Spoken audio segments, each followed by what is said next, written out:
A partir de agora tem Top News no ar, junto comigo, Gabriel Monteiro e Rafael Lara, aí sim. E aí? Hoje a gente vai bater um papo também aqui com o Vitor Souza, que é analista da Genial, e com o Marcelo Mazzaferro, que é gestor de juros e moeda da Macro Capital. Antes, uma ótima tarde para todos vocês que estão aí nos acompanhando no YouTube, no nosso canal no YouTube, e também para todos que estão nos acompanhando através do Profit da Nelogica, ao vivo. Que ótimo ter a companhia de todos vocês por aqui. Muito obrigada pela audiência de todos vocês. Para vocês que estão no Profit da Nelogica, que ainda não conheciam aqui a BMC, não conheciam o nosso canal, estamos em todos os canais e meios de redes sociais, em todos os lugares. Então, olha só, vai lá, né, no nosso Instagram, @bmc.news. Já segue a gente por lá também. A gente está no canal do YouTube, sendo transmitido aí ao vivo também por lá. Estamos no Twitter, no Instagram, no LinkedIn, no Facebook, ou seja, a gente chega até você de todas as formas. Então vem com a gente, porque tem muita coisa aqui para poder a gente trazer. Mas deixa eu dar boa tarde aqui para esses garotos que estão aqui já comigo. Rafael Lara, Gabriel Monteiro, agora sim, né? Oi, boa tarde. Meu nome é Gabriel mesmo? Você vai entrar numa crise. Agora.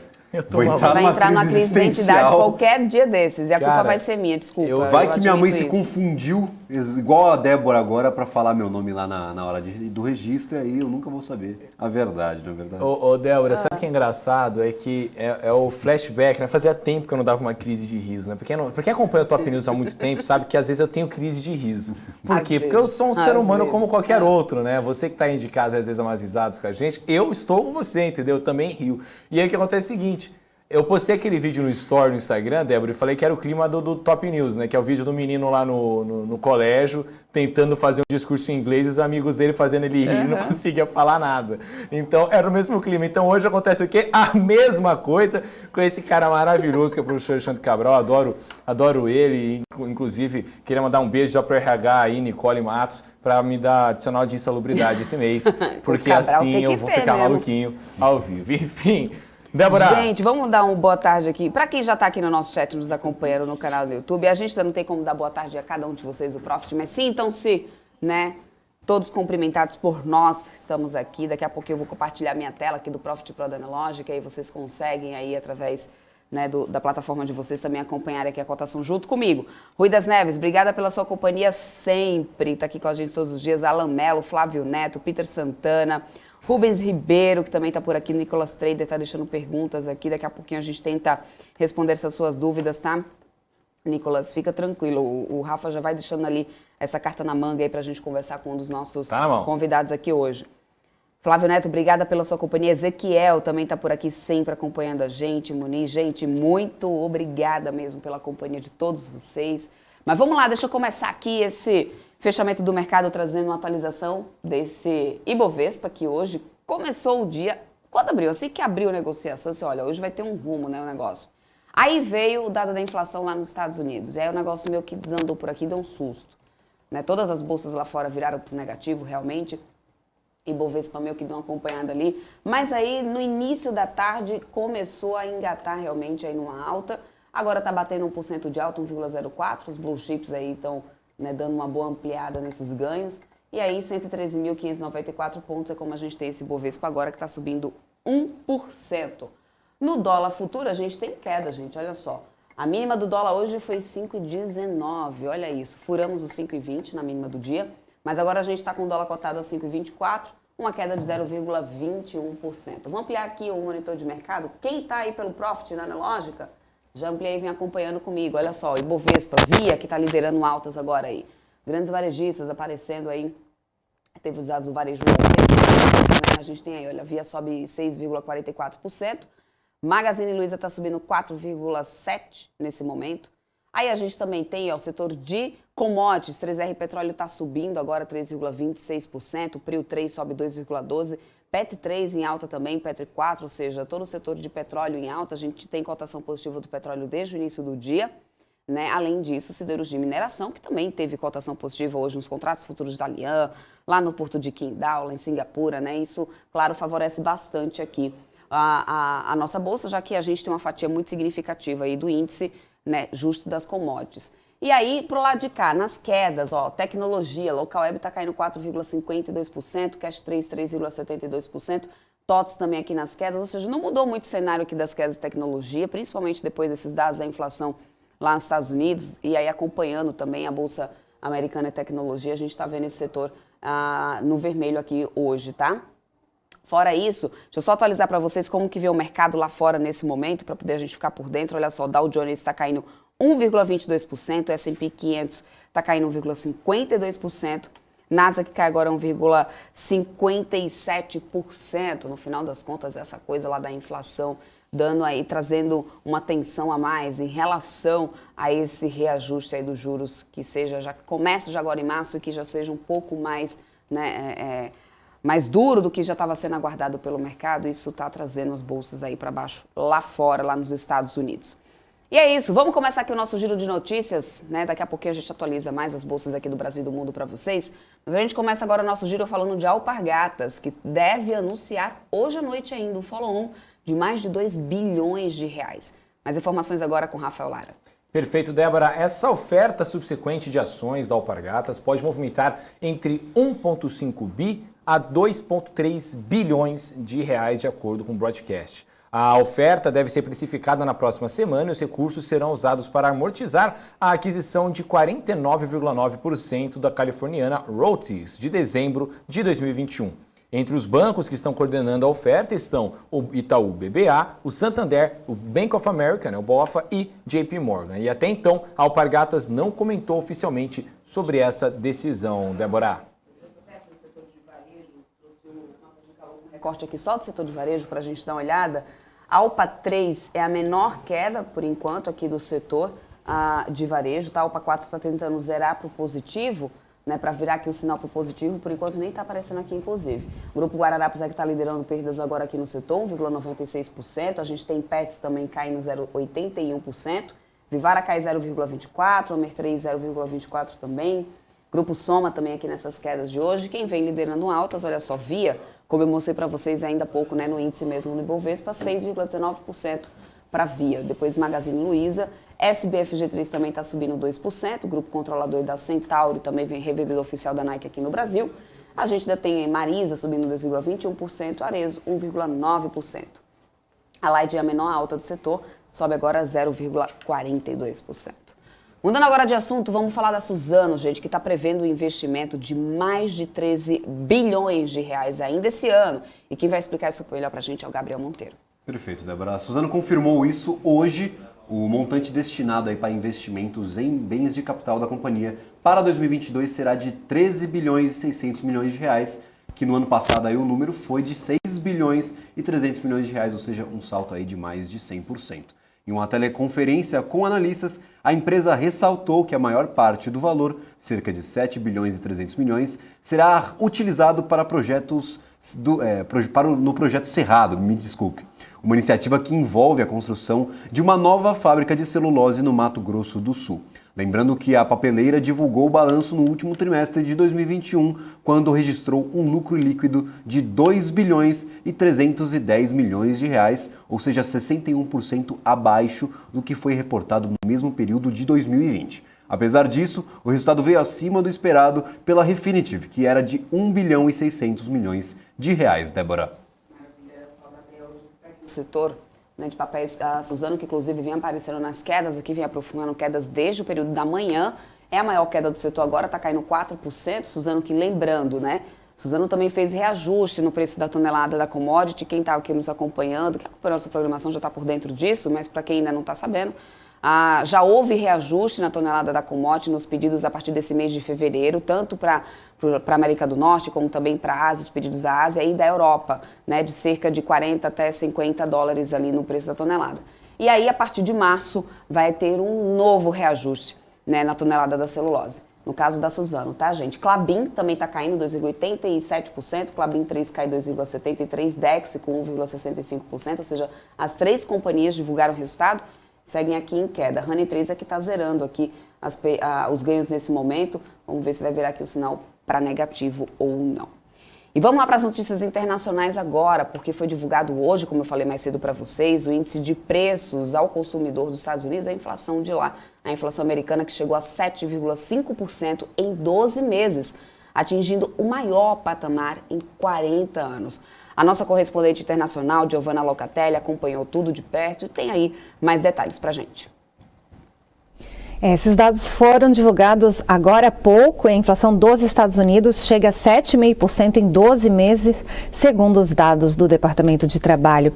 O índice de preços ao consumidor, o IPC, subiu 0,6% em janeiro na comparação com dezembro de 2011, ante uma variação de 0,5 ponto percentual registrados em dezembro, conforme mostram, então, os dados do Departamento do Trabalho nesta quinta-feira. Nos últimos 12 meses, a inflação do país chegou a 7,5%. Giovanna Locatelli, dos Estados Unidos, para a BMC News. Obrigada, Giovanna. E vamos lá, continuando por aqui, trazendo mais notícias internacionais, inclusive, porque o presidente executivo da Shell vendeu 5,2 milhões de dólares em ações da companhia. Quem tem mais informações sobre isso é o Rafael Lara. Rafa. Perfeito, Débora. A quantidade de ações vendida pelo presidente executivo da Shell, o Ben van Beurden, equivale a 190 mil papéis. Em entrevista à agência de notícias, um porta-voz da companhia disse que a decisão de van Beurden era um assunto privado. Na semana passada, inclusive, antes da divulgação da venda, o executivo disse que as ações da empresa ainda estão subvalorizadas. E a declaração ocorreu após a Shell divulgar que lucrou cerca de 19 bilhões e 300 milhões de dólares em 2021, Débora. Fora, gente, a Evergrande promete retomar todas as obras de construção ainda esse mês. Fala pra gente melhor isso, explica melhor isso pra gente, Gabriel. Que obras são essas? Quanto que vai ser? Ou seja, essa novela da Evergrande ainda continua por lá, né? Continua, Débora. A gigante imobiliária chinesa, a Evergrande, pretende restaurar totalmente as obras de construção na China neste mês, com o objetivo de entregar 600 mil apartamentos até o final do ano, foi o que declarou o presidente da companhia, Hui Kaiyan. Segundo reportagens da imprensa estrangeira, a Evergrande tem cerca de 7 bilhões e 800 milhões de dólares em recursos disponíveis de apartamentos pré-vendidos e 170 bilhões de yuans em dinheiro ainda a serem coletados nas vendas, para manter a construção aí em andamento. A ação da empresa saltou 5,39% no fechamento da Bolsa de Hong Kong desta quinta. E aí a gente vai acompanhando sempre essa grande novela que está acontecendo lá no mercado chinês, né, Débora? Maravilha, é isso aí mesmo. O Gabriel, vamos continuar acompanhando essa Evergrande aí que vem já trazendo, causando aí desde muito tempo, não é de agora. Mas voltando aqui para o Brasil, a Companhia Nacional de Abastecimento disse que o Brasil terá a menor safra de soja dos últimos 2 anos. Só que, Rafa, há 2 meses a Conab tinha um cenário de safra recorde, né? O que mudou? Débora, a Conab, que em dezembro do ano passado estimou que a produção nacional seria de mais de 142 milhões de toneladas neste ano, anunciou hoje uma redução de 15 milhões de toneladas em sua estimativa. Foram necessários apenas 2 meses para que o Brasil saísse de uma safra recorde de soja para a pior colheita dos últimos 2 anos. O motivo para a tamanha redução é a seca. O presidente da companhia, Guilherme Ribeiro, explicou que o desempenho da atual safra sofre impacto na forte estiagem verificada nos estados da região sul do país e no centro-sul de Mato Grosso do Sul, o que justifica as perdas expressivas nas produtividades estimadas, sobretudo na lavoura de soja e também nas lavouras de milho. Se os níveis de produtividade atuais, Débora, se confirmarem, para ter uma noção, as lavouras de soja do Brasil terão os piores rendimentos dos últimos 7 anos. E ainda segundo Ribeiro, mesmo com a melhora das chuvas em relação a dezembro, os volumes não foram suficientes para atingir a média de todo o sul do país.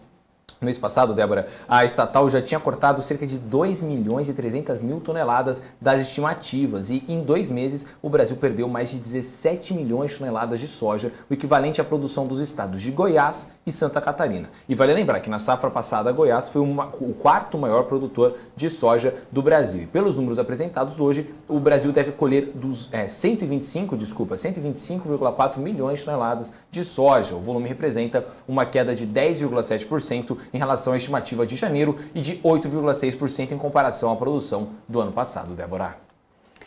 Olha só, até trouxe aqui o setor para poder a gente dar uma olhadinha, Rafa. Soja 3, inclusive, deixa eu ver aqui, ó, queda de 1,61%. Justamente hoje é quando a gente tem essa nova, né, essa correção, essa revisão, essa previsão, expectativas aí da soja, da safra de soja aqui no Brasil.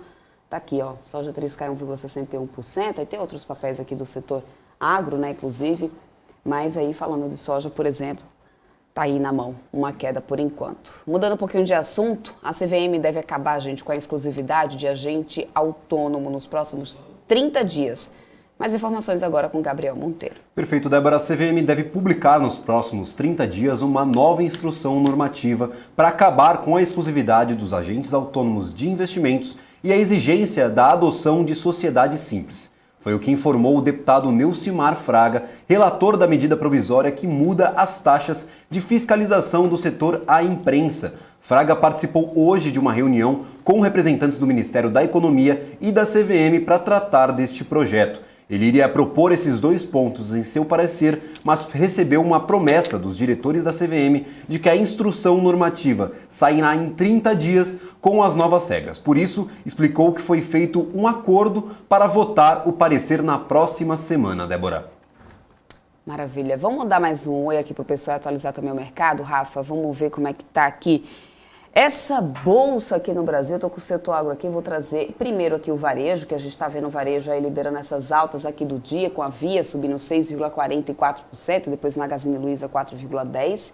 A menor queda do setor é para Alpargatas, tanto Alpa 4 como Alpa 3, a gente acabou de atualizar inclusive aqui, né? Falamos sobre Alpargatas, está aí com a previsão de um follow-on, apesar de que a companhia ainda não falou oficialmente sobre isso. Pets está aqui caindo também 1,16%, o Grupo Guararapes é que lidera perdas agora. Amer 3 está caindo 0,44%, Lojas Renner 0,31%, Soma, Grupo Soma 0,46% de queda, e aí a Vivara está caindo 0,24%. Via vai liderando aí as altas, como eu falei mais cedo, Magazine Luiza, a Marisa também está subindo 2,22%. No setor de petróleo, olha só, tudo positivo, né? Eu vou trazer até só aqui o Ibovespa com o volume negociado, né? Ranqueando aqui pelo volume, só para a gente ter uma ideia, olha aí. Quem está com maior volume agora, Vale, né, subindo 2,64%, mais de 3,5 bi aí negociado hoje. E aqui nas quedas, a Suzano é quem realmente vem aí em relação a volume, né, quem tem o maior volume agora nesse momento em queda é a Suzano. Bom, Rafa, vamos lá? Oi. Vamos bater um papo agora aqui com o nosso primeiro entrevistado hoje. A gente vai bater um papo também com o Marcelo Mazzaferro, que já está aqui, ele que é gestor de juros e também de moeda na Macro Capital. Vai falar um pouquinho sobre esse momento dos juros aqui no Brasil, também no mundo. Marcelo, boa tarde para você, obrigado por aceito o convite. Pessoal que está assistindo a gente, já vou mandando as perguntas aqui. Obrigada, Marcelo.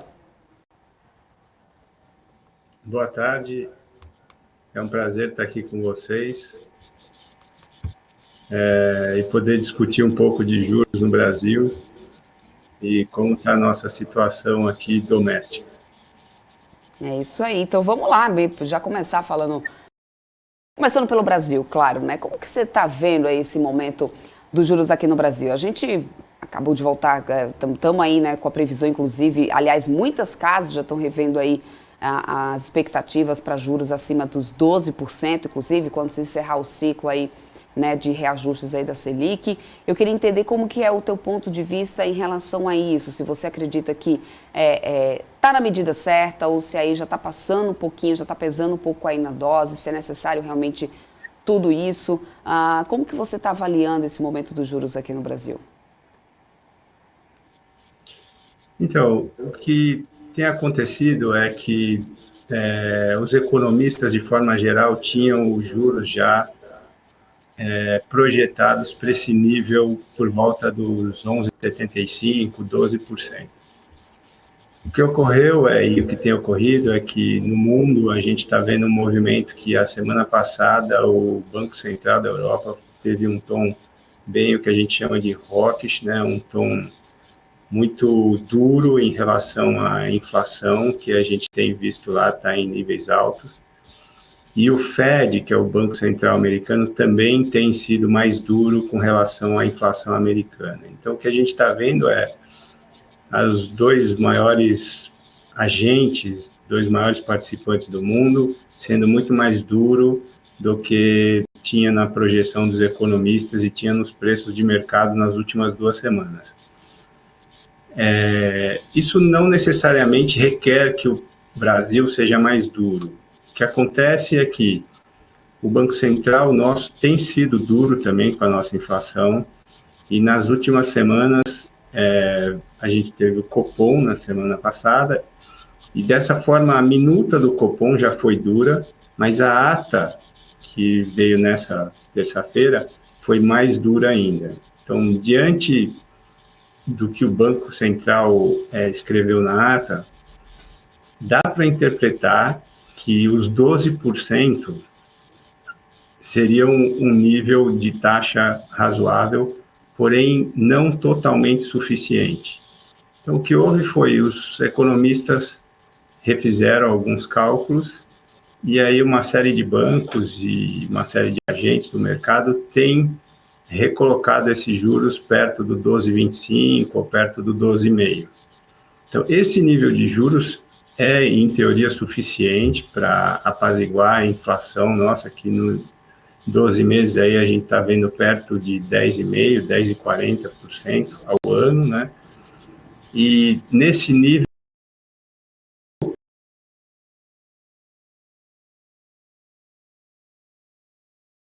no primeiro semestre, ou talvez até no primeiro trimestre de 2022. Então, a gente deve chegar nesse pico dos juros.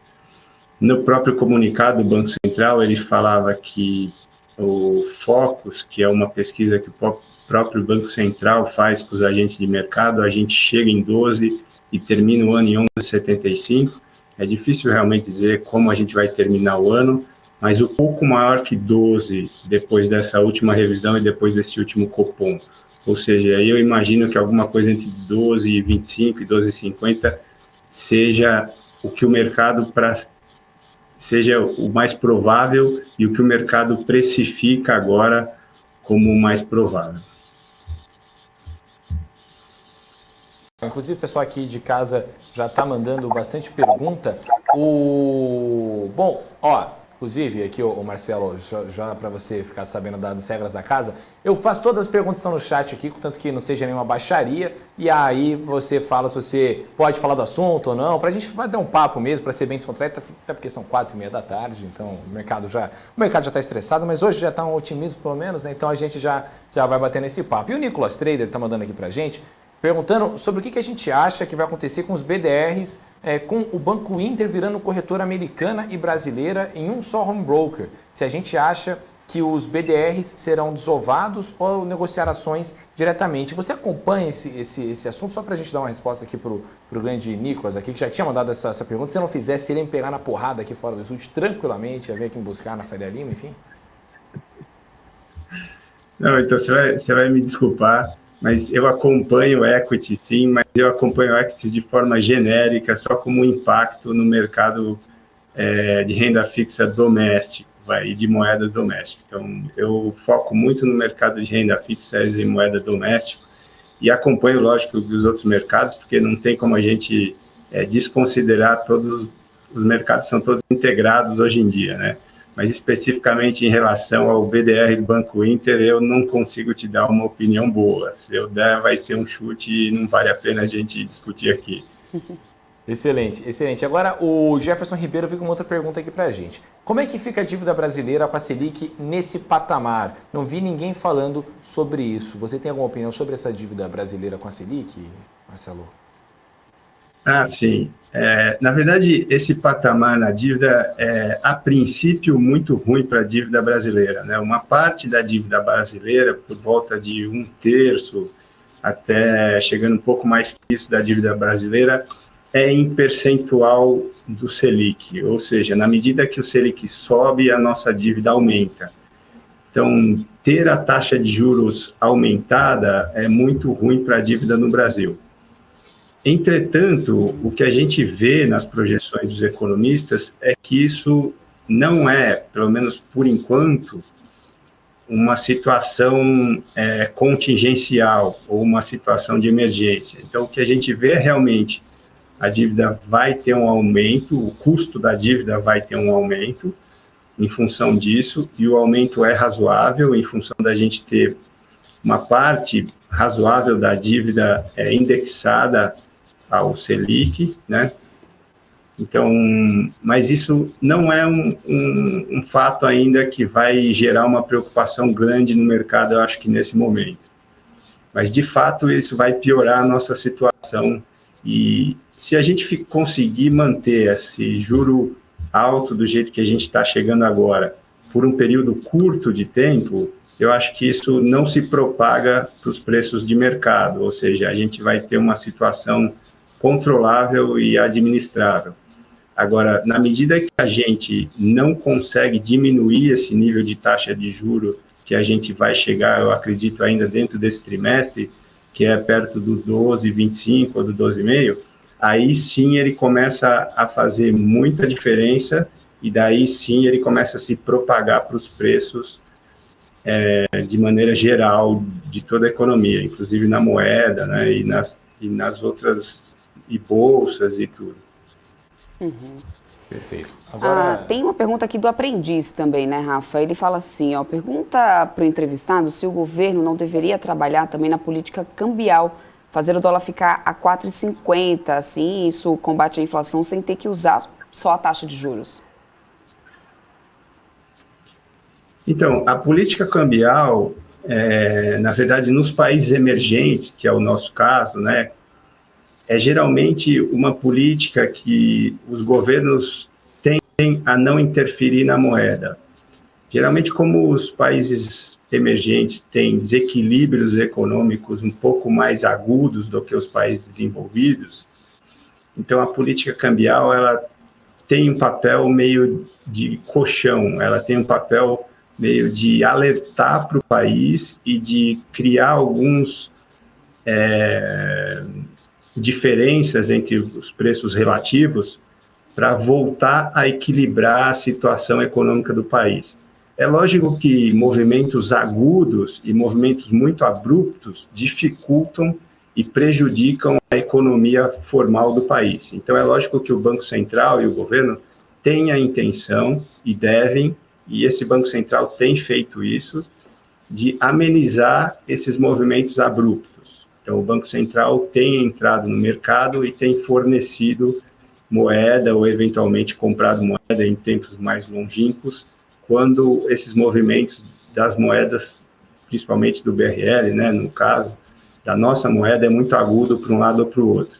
Mas eles geralmente tentam não interferir no mercado a ponto de determinar as taxas de juros. Então, seria um erro teórico, na prática acho que vale discussões, mas seria um erro teórico a gente tentar interferir no mercado a ponto de determinar níveis de taxa de juros.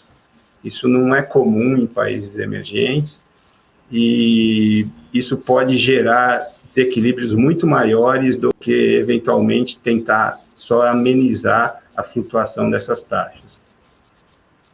Perfeito. Agora, ô Marcelo, houve uma pergunta aqui muito interessante do Alessandro aqui, que eu vou até complementar, né? Ele perguntou exatamente assim, ele falou, como é que você vê um cenário no ano que vem com a possível volta da esquerda no comando? E aí eu iria perguntar um pouco além, né? Esse ano a gente tem eleição, nós estamos vendo aí 3 possíveis cenários, né? Uma terceira via aí que está tentando se construir, né? Ainda não está muito forte nas pesquisas, e 2 cenários extremamente polarizados entre Lula e Bolsonaro, né? Um é o atual presidente, outro é o ex-presidente da República, que tem visões completamente distintas sobre a economia. Como é que você vê os possíveis cenários base com a vitória de cada um deles, né? Com a possível vitória do Lula, a possível vitória do Bolsonaro e a possível vitória de uma terceira via, não sei, o Dória, o Moro, o Ciro, enfim, não sei quem poderia ali vir na terceira via, não cabe a mim falar de política aqui. Mas como é que você vê esse cenário base para o ano que vem, principalmente para o investidor que quer, né, pensar um pouco mais para frente, né? Não só 2022, mas 2023 e além em diante? Essa questão da eleição a gente tem discutido aqui na macro, no nosso grupo, né, que cada um cuida mais de uma parte, equities, renda fixa, mercado internacional, e a grande verdade é a gente não tem visto, seja por parte da direita, seja por parte da esquerda, por parte de uma terceira via, a gente não tem visto pessoas vindo com, apesar de serem ideias diferentes, não tem visto ideias muito heterodoxas ou ideias muito diferentes do que seriam numa gestão de uma ou de outra parte. Ou seja, o que a gente tem visto é que os partidos e os eventuais candidatos têm se posicionado de forma a serem razoavelmente moderados. Ou seja, além disso, os partidos e os candidatos têm se posicionado de uma forma que, além deles serem moderados, razoavelmente moderados, vamos dizer assim, o Congresso hoje em dia no Brasil e as câmaras, tanto o Senado como a Câmara, tem sido uma força de poder muito grande. Então, esse conjunto do governo, do que está por trás do Estado brasileiro, tem, de alguma forma, amenizado posturas unilaterais ou posturas mais radicais.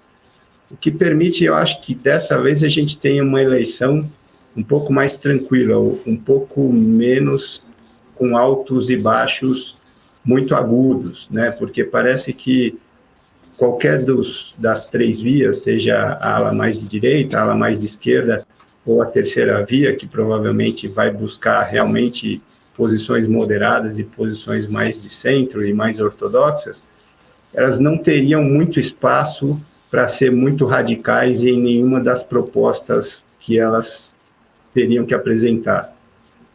Então, a gente tem discutido muito aqui isso e a gente não acredita que vá aparecer coisas muito radicais ou que, se apareça algum partido, algum candidato muito radical, ele tenha um apoio muito grande, né? Porque os candidatos que já estão aí, eles já são conhecidos, os partidos que já estão aí, eles já são conhecidos, eles já têm uma base razoável no Congresso, ou seja, o que parece é que a gente vai ter uma eleição, mas que está mais para o lado da continuidade das políticas que já existem hoje, do que de processos que criem rupturas nos processos econômicos e na situação que a gente tem hoje. Perfeito. Então, Marcelo, ó, tem mais pergunta aqui para a gente. Bom, tava vendo aqui. O Júlio Oliveira mandando aqui para a gente. Mas o Brasil já não estava conseguindo rolar a dívida com a Selic baixa? Estava sendo obrigado a oferecer prêmio extra? Selic estava 2%, mas o Tesouro só conseguia comprador oferecendo um prêmio extra, não? Essa é a pergunta do Júlio Oliveira aqui, para contribuir com a nossa discussão. O que a gente tem visto nos leilões do Bacen, o Banco Central faz leilões semanais, né, para colocar a dívida do Tesouro Nacional em dia. Então, o que a gente tem visto é que esses leilões têm sido normais, ou seja, a gente não tem visto nenhuma taxa estranha, nem leilões que têm sido com volumes estranhos ou com preços estranhos, não. Pelo contrário, o que a gente tem visto é uma situação de normalidade. O Tesouro tem colocado os títulos em prazos pertinentes do que ele tem feito, tem colocado de forma tranquila, sem pressionar demais as taxas de mercado, ou seja, não tem acontecido nada de extraordinário nos leilões semanais que o Banco Central faz para o Tesouro Nacional, e também não tem tido nenhum movimento diferente do que teve no último ano ou nos últimos 2 anos, assim. Algum tempo atrás, o Tesouro chegou a oferecer um pouco mais de títulos indexados à Selic e um pouco mais de títulos de de um prazo um pouco menor, mas sem grandes impactos na composição total da dívida e sem grandes impactos também nos leilões finais. Ou seja, isso tem acontecido de forma muito natural e muito corriqueira. Perfeito. Agora, pensando que, voltando um pouquinho para essa questão das taxas e valores, né, no teto, topo que essas taxas devem atingir, se realmente chega aí na casa dos 12%, como algumas casas, inclusive, estão revisando, como você acredita que o mercado deva ficar daqui para frente, assim? Até porque, quando a gente viu essas taxas e mínimas históricas, inclusive, a primeira coisa que a gente ouviu na época era que, tipo assim, a renda fixa, inclusive, não existe mais, né? Aí agora, juros começam a subir, aí a conversa mudou um pouquinho, aí vem a renda fixa, isso pesa negativamente aí para o mercado de renda variável não? Como que você vê a reação do mercado nesse primeiro semestre de 2022, né, com essa taxa chegando aí no topo? Se chega realmente aí a passar dos 12%, como algumas casas estão revendo aí o cenário? Então, o que a gente tem visto no mercado é justamente essa situação, né? Existe uma migração de recursos dos fundos de ações para os fundos de renda fixa. Essa migração já foi maior, hoje em dia ela está diminuindo, ou seja, parece que aos poucos a reprecificação das ações e desses fundos grande parte já aconteceu, então aos poucos ela está diminuindo, mas ainda está acontecendo. Eu acho que a gente chegando agora no final do primeiro TRI, no nível máximo de taxa de juros que a gente vai ter, eu acho que provavelmente vai diminuir ainda mais esse fluxo de ações para renda fixa, e a gente vai ter um período que esse dinheiro vai se manter em renda fixa, principalmente enquanto essa renda fixa estiver em patamares altos. A grande discussão agora é quanto tempo que a gente mantém esses juros nesse nível. Se a gente conseguir domar a inflação, e o Banco Central conseguir domar a inflação e diminuir a atividade, a inflação gradativamente começar a voltar para os patamares razoáveis, para patamares abaixo de 5, abaixo de 4, então essa taxa de juros alta, vamos dizer assim, foi bem colocada, está sendo saudável para a economia, está reequilibrando os fluxos, e naturalmente a gente vai ter a volta desse dinheiro de renda fixa para as ações, né, que vai permitir com que as empresas voltem a crescer de forma forte e de forma robusta. Se esse juro permanecer por muito tempo, aí sim a gente vai começar a ter um efeito ruim desses juros altos. E daí, como a gente teve a outra pergunta, eles começam a impactar o custo da dívida, e começam a impactar também o resultado das empresas, e aí o dinheiro que saiu das ações permanece em renda fixa, ou eventualmente vem mais ainda para renda fixa, e aí a gente tem uma situação mais perversa.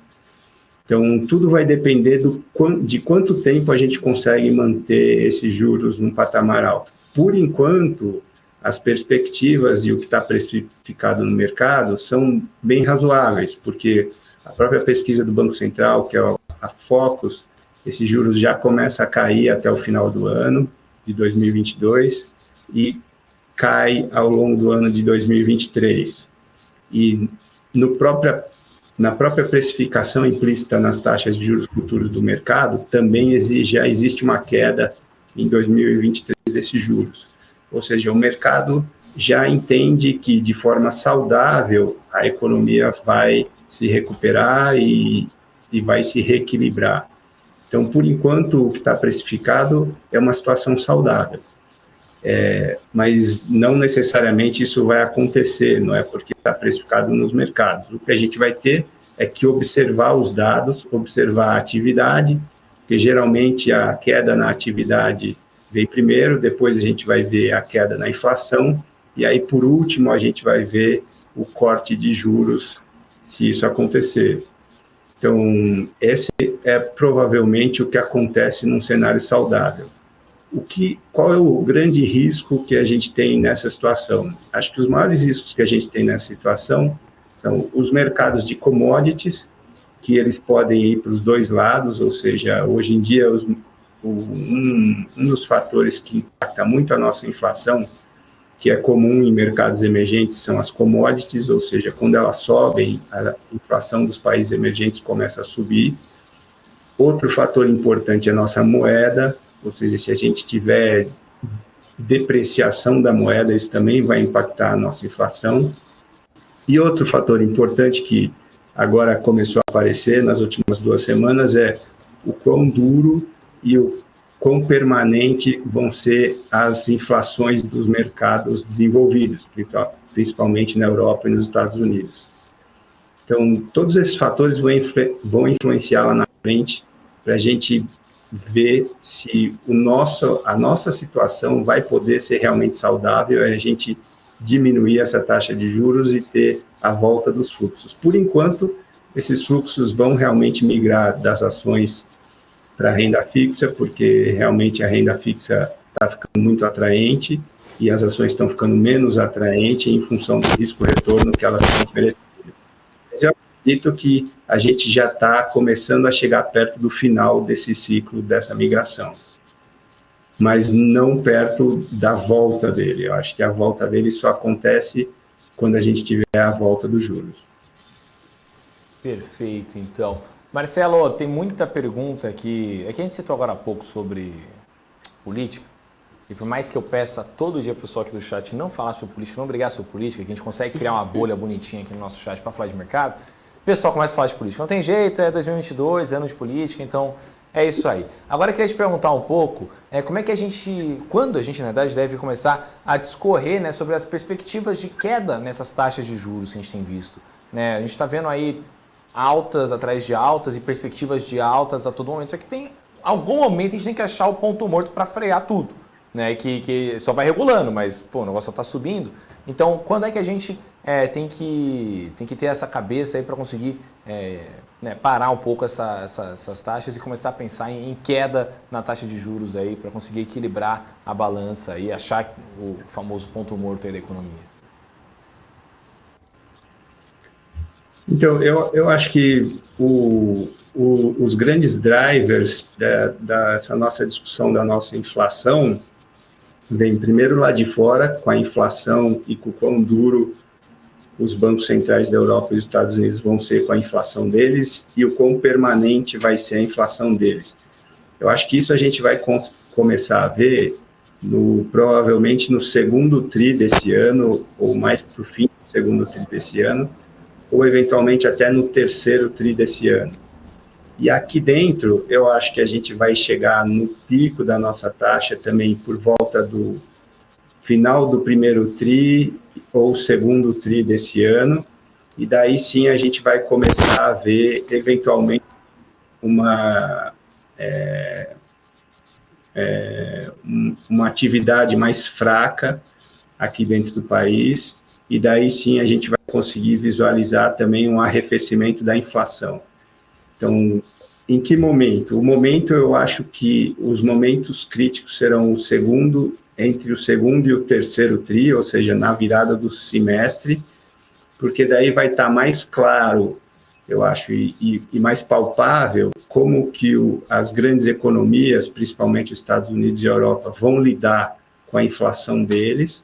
Vai estar um pouco mais claro também como que as commodities se desenvolveram daqui até lá, e também vai estar um pouco mais claro como é que a nossa atividade se desenvolveu, porque a gente já tem um juros alto hoje em dia, a gente já está com a taxa em 10,75, ou seja, a atividade já tem que começar a dar sinais de arrefecimento, e no começo ou no final do segundo tri, a gente já precisa ver a inflação também começando a dar sinais de arrefecimento.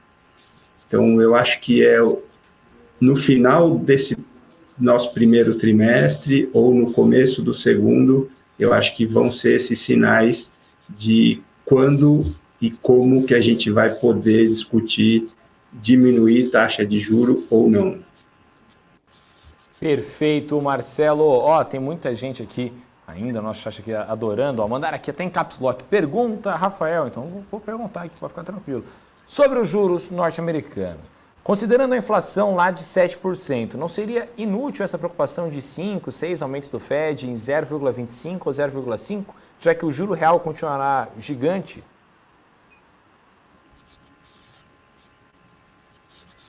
Então, eu não entendi direito o juro real. O juro real, ele está falando do americano ou do brasileiro? Eu acredito que eu acredito aqui que o americano, pelo tom da pergunta, mas ele pode mandar aqui pra gente, aqui a gente bate esse papo. Mas tentando, né, pelo que eu entendi aqui da pergunta também, é sobre essa tensão de mercado toda vez que a gente tem alguma coisa do Fed, né? A gente sempre sabe que o negócio vai subir, o nosso cenário base é a 7, né? E toda vez rola essa tensão e aí o mercado vai lá, aí fica aquela expectativa, aí o negócio acontece exatamente do jeito que a gente tinha falado que ia acontecer.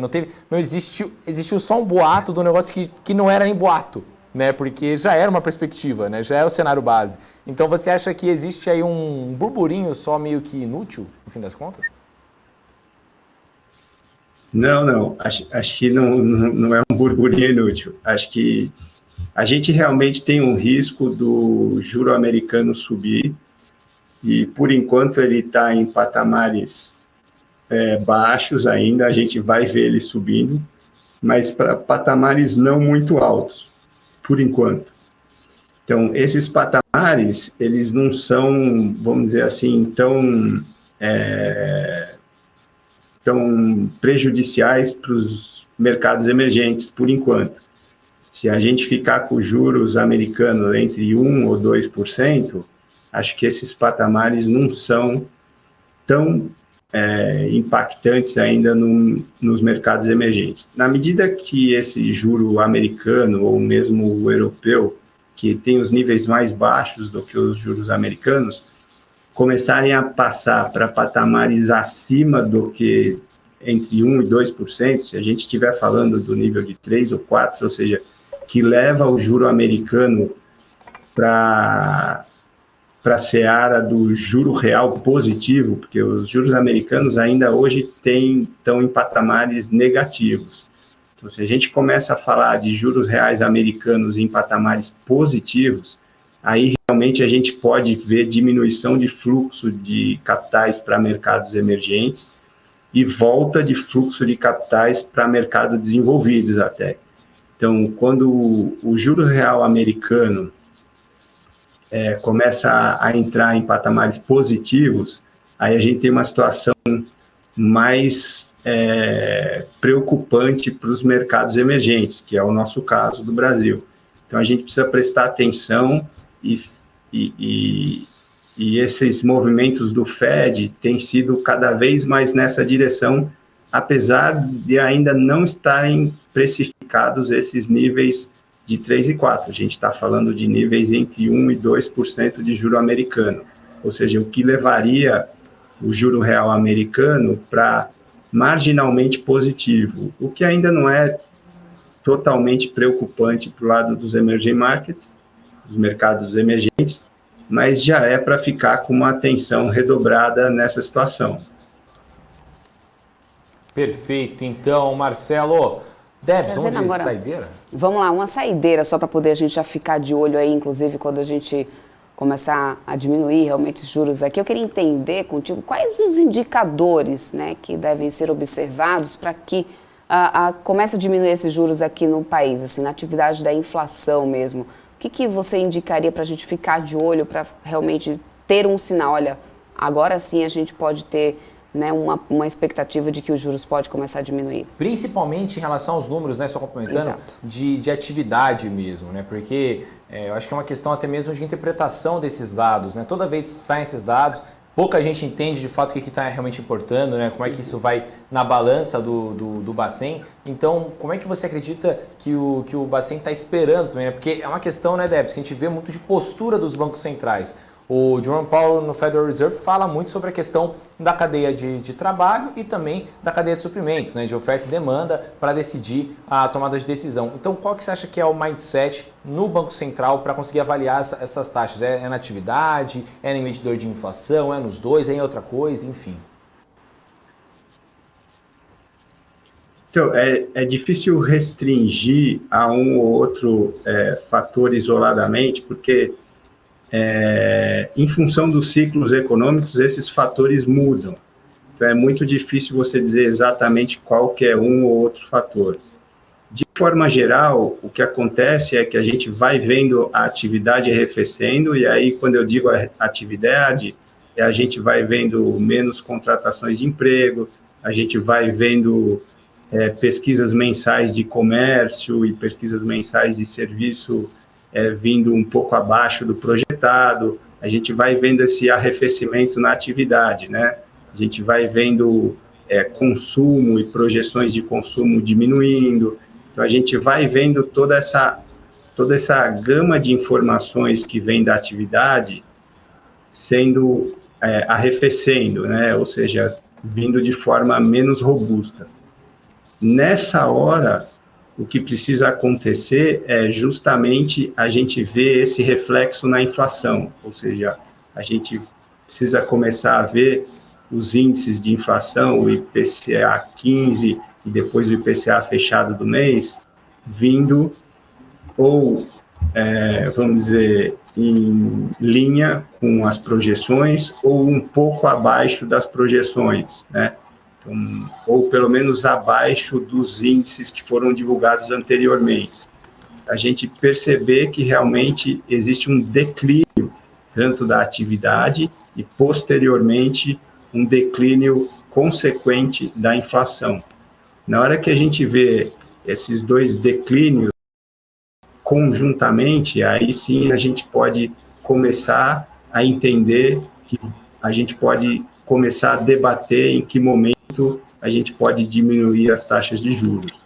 Então, naturalmente, é difícil dizer um fator, mesmo porque eles mudam de acordo com os ciclos econômicos, mas o que a gente pode dizer de forma geral é que acompanhar os fatores da atividade, as pesquisas mensais e acompanhar a inflação é o óbvio, né? É o mais importante. E eles têm que... A atividade deveria vir primeiro e a inflação vir em segundo lugar, e aí sim a gente vai ter um indicativo consistente de que as taxas de juros podem ser reduzidas no futuro. Perfeito, então. Marcelo, queria agradecer a sua vinda aqui ao Top News, foi uma honra bater esse papo com você, queria te convidar para você voltar mais vezes aqui na BMC News, tá certo? Obrigado, o prazer foi todo meu, obrigado pela oportunidade de conversar com vocês e responder as perguntas. Maravilha, muito obrigada, Marcelo Mesmo, a gente espera na próxima, tchau, tchau. Rafa, vamos lá atualizar esse mercado aqui para o pessoal, a gente vai fechando o dia, praticamente fechando o dia, não, ainda falta uma horinha aí, tudo pode mudar em uma hora, né? Mas a gente está aos 113 mil, me lembrou uma música isso, olha você contagiando a gente, hoje o Felipe estava fazendo a mesma coisa, inclusive no pre-market, falando de música no final do programa, e aí no... Não, mas ele falou que tinha uma música. Aí não vou lembrar, mas ele é exatamente isso. Roubaram meu quadro? Quase. Meu quadro? eu tô mais pra dizer que é a convivência com você. Que isso? Não, gente, peraí, eu tenho royalties. Alô, BMC News, hein? Esse quadro que inventei, hein? Ó, que isso, hein? 0,86% de alta aqui para esse Bovespa, que segue a 113.431 pontos agora. O dólar futuro está fechando, o dólar à vista está fechando já, mas vou atualizar vocês aqui do futuro e vou ficar acompanhando. O dólar futuro que hoje furou em 5,20, foi numa mínima de 5,19, está agora cotado a 5,26, ó. Está próximo à estabilidade, mas ainda mantendo um sinal positivo de 0,03% agora. São as grandes varejistas aí, blue chips, que estão liderando altas aqui no Ibovespa agora. Via subindo quase 7%, Magazine Luiza 4,85%. Depois a gente veio com commodities, com 3R Petróleo, Vale, Bradespar, Petri 3, Petri 4 também aqui em alta, setor de aéreas, turismo também. Afinal de contas, a gente tem o dólar aí um pouco, né, abaixo do que a gente já vinha acompanhando, por exemplo, até o final do ano passado, né, Rafa? Aí nas quedas, tecnologia, local web está caindo 3,73%, Cash 3, 3,72% de queda. TOTS está caindo 2,49%. E aí a gente olhando, a gente também tem aqui no setor de papéis, a Suzano caindo 3,42%, Dexico também está nas quedas aqui 1,82% e Klabin. Ou seja, não mudou muito do que a gente já estava vendo mais cedo, Rafa. Tecnologia, né, papeleiras aqui nas quedas, aí nas altas a gente tem blue chips com varejistas, né, e setor de commodities liderando aqui as altas do Ibovespa, além do setor de turismo, né, de aéreas e turismo, aparecendo nessas altas aqui do dia. Lá fora, nos Estados Unidos, a gente continua com um cenário de queda, principalmente Nasdaq, que está quase caindo 2%, 1,9% nesse momento. Dow Jones está caindo 1,43%, S&P 500 futuro está caindo agora 1,66%. Rafa, vamos atualizar as criptomoedas, inclusive, que a gente ainda não fez isso hoje por aqui? Não fizemos, inclusive eu queria fazer aqui um convite especial, viu? Semana que vem tem Crypto Fight aqui na BMC News. Ainda não posso soltar os nomes, mas são nomes grandes, hein? Nomes grandes. Se fosse você, viria aí Estou esperando a confirmação da produção, que isso vai ser semana que vem mesmo, mas aí já tem 2 nomes enormes aí. Bom, e você vem e brigue também no chat.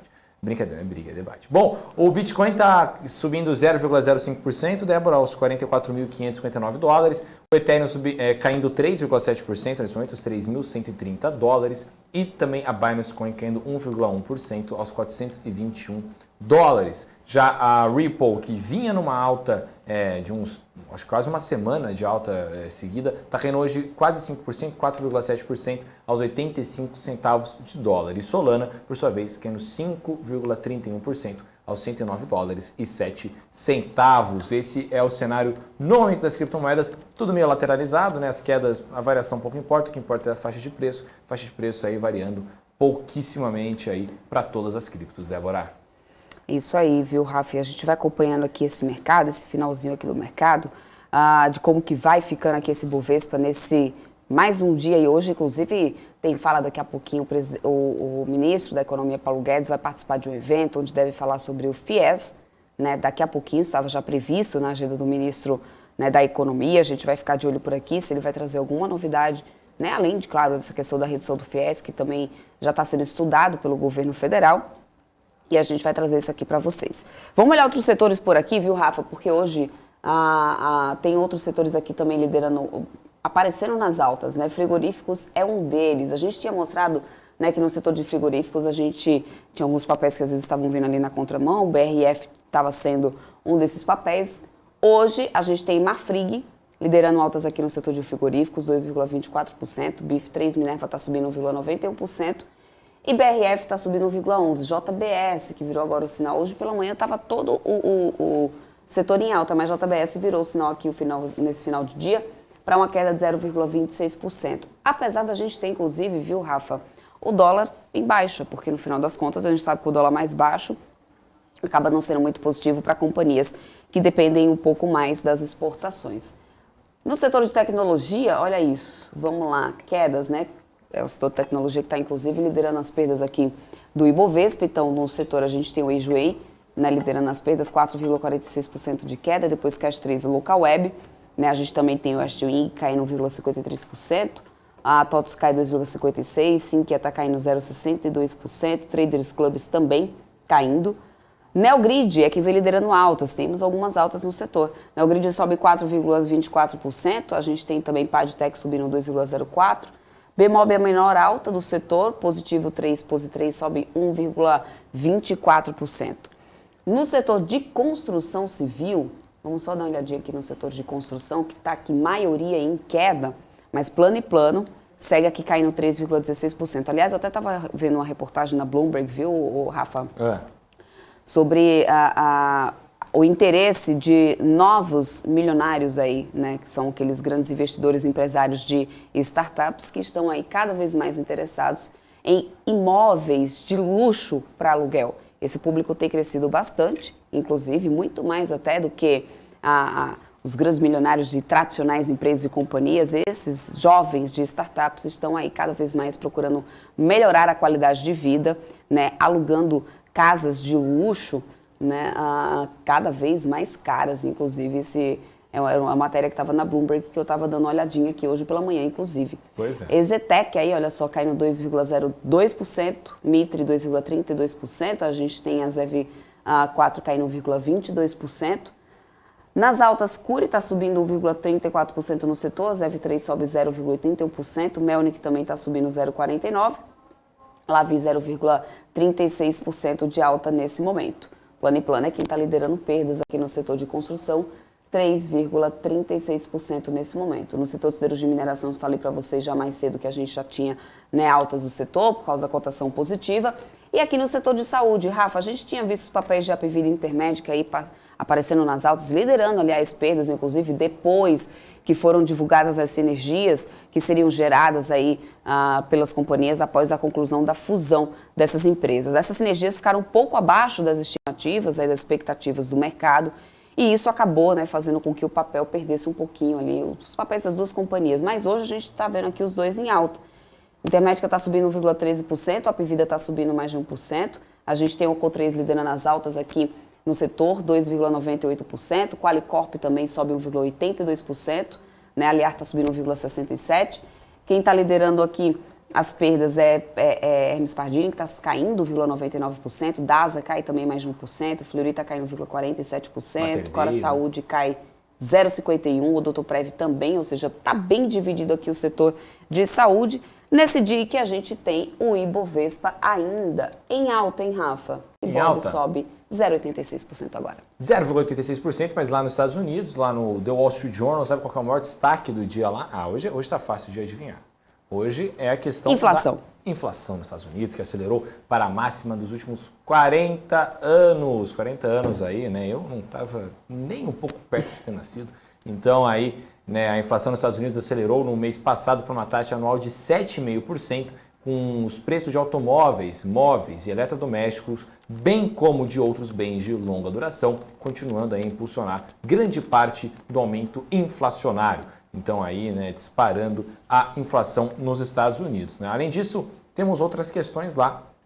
Os enormes exércitos militares russos na fronteira com a Ucrânia aí, né, aumentam a ameaça dessa tensão geopolítica que tem mexido tanto lá no cenário internacional, com as autoridades ocidentais acreditando que Moscou enviou até 30 mil soldados para a Bielorrússia, no que eles temem que possa ser um elemento-chave de qualquer invasão. Isso é o que está escrito no The Wall Street Journal. Os protestos de caminhoneiros também aí levaram Ford e GM a reduzir o trabalho em fábricas de automóveis, né, com as montadoras cortando a produção nos Estados Unidos e no Canadá e enviando aí, temporariamente funcionários canadenses para casa por conta da escassez de peças causadas por protestos contra os mandatos da vacina Covid-19, um importante corredor comercial Estados Unidos-Canadá, lá na América do Norte. Bom, além disso, a gente tem os rendimentos do Tesouro, que atingiram 2% após dados de inflação, e à medida que o Omicron declina, os Estados Unidos repensam as orientações sobre máscaras e as medidas da Covid-19. Isso é uma questão,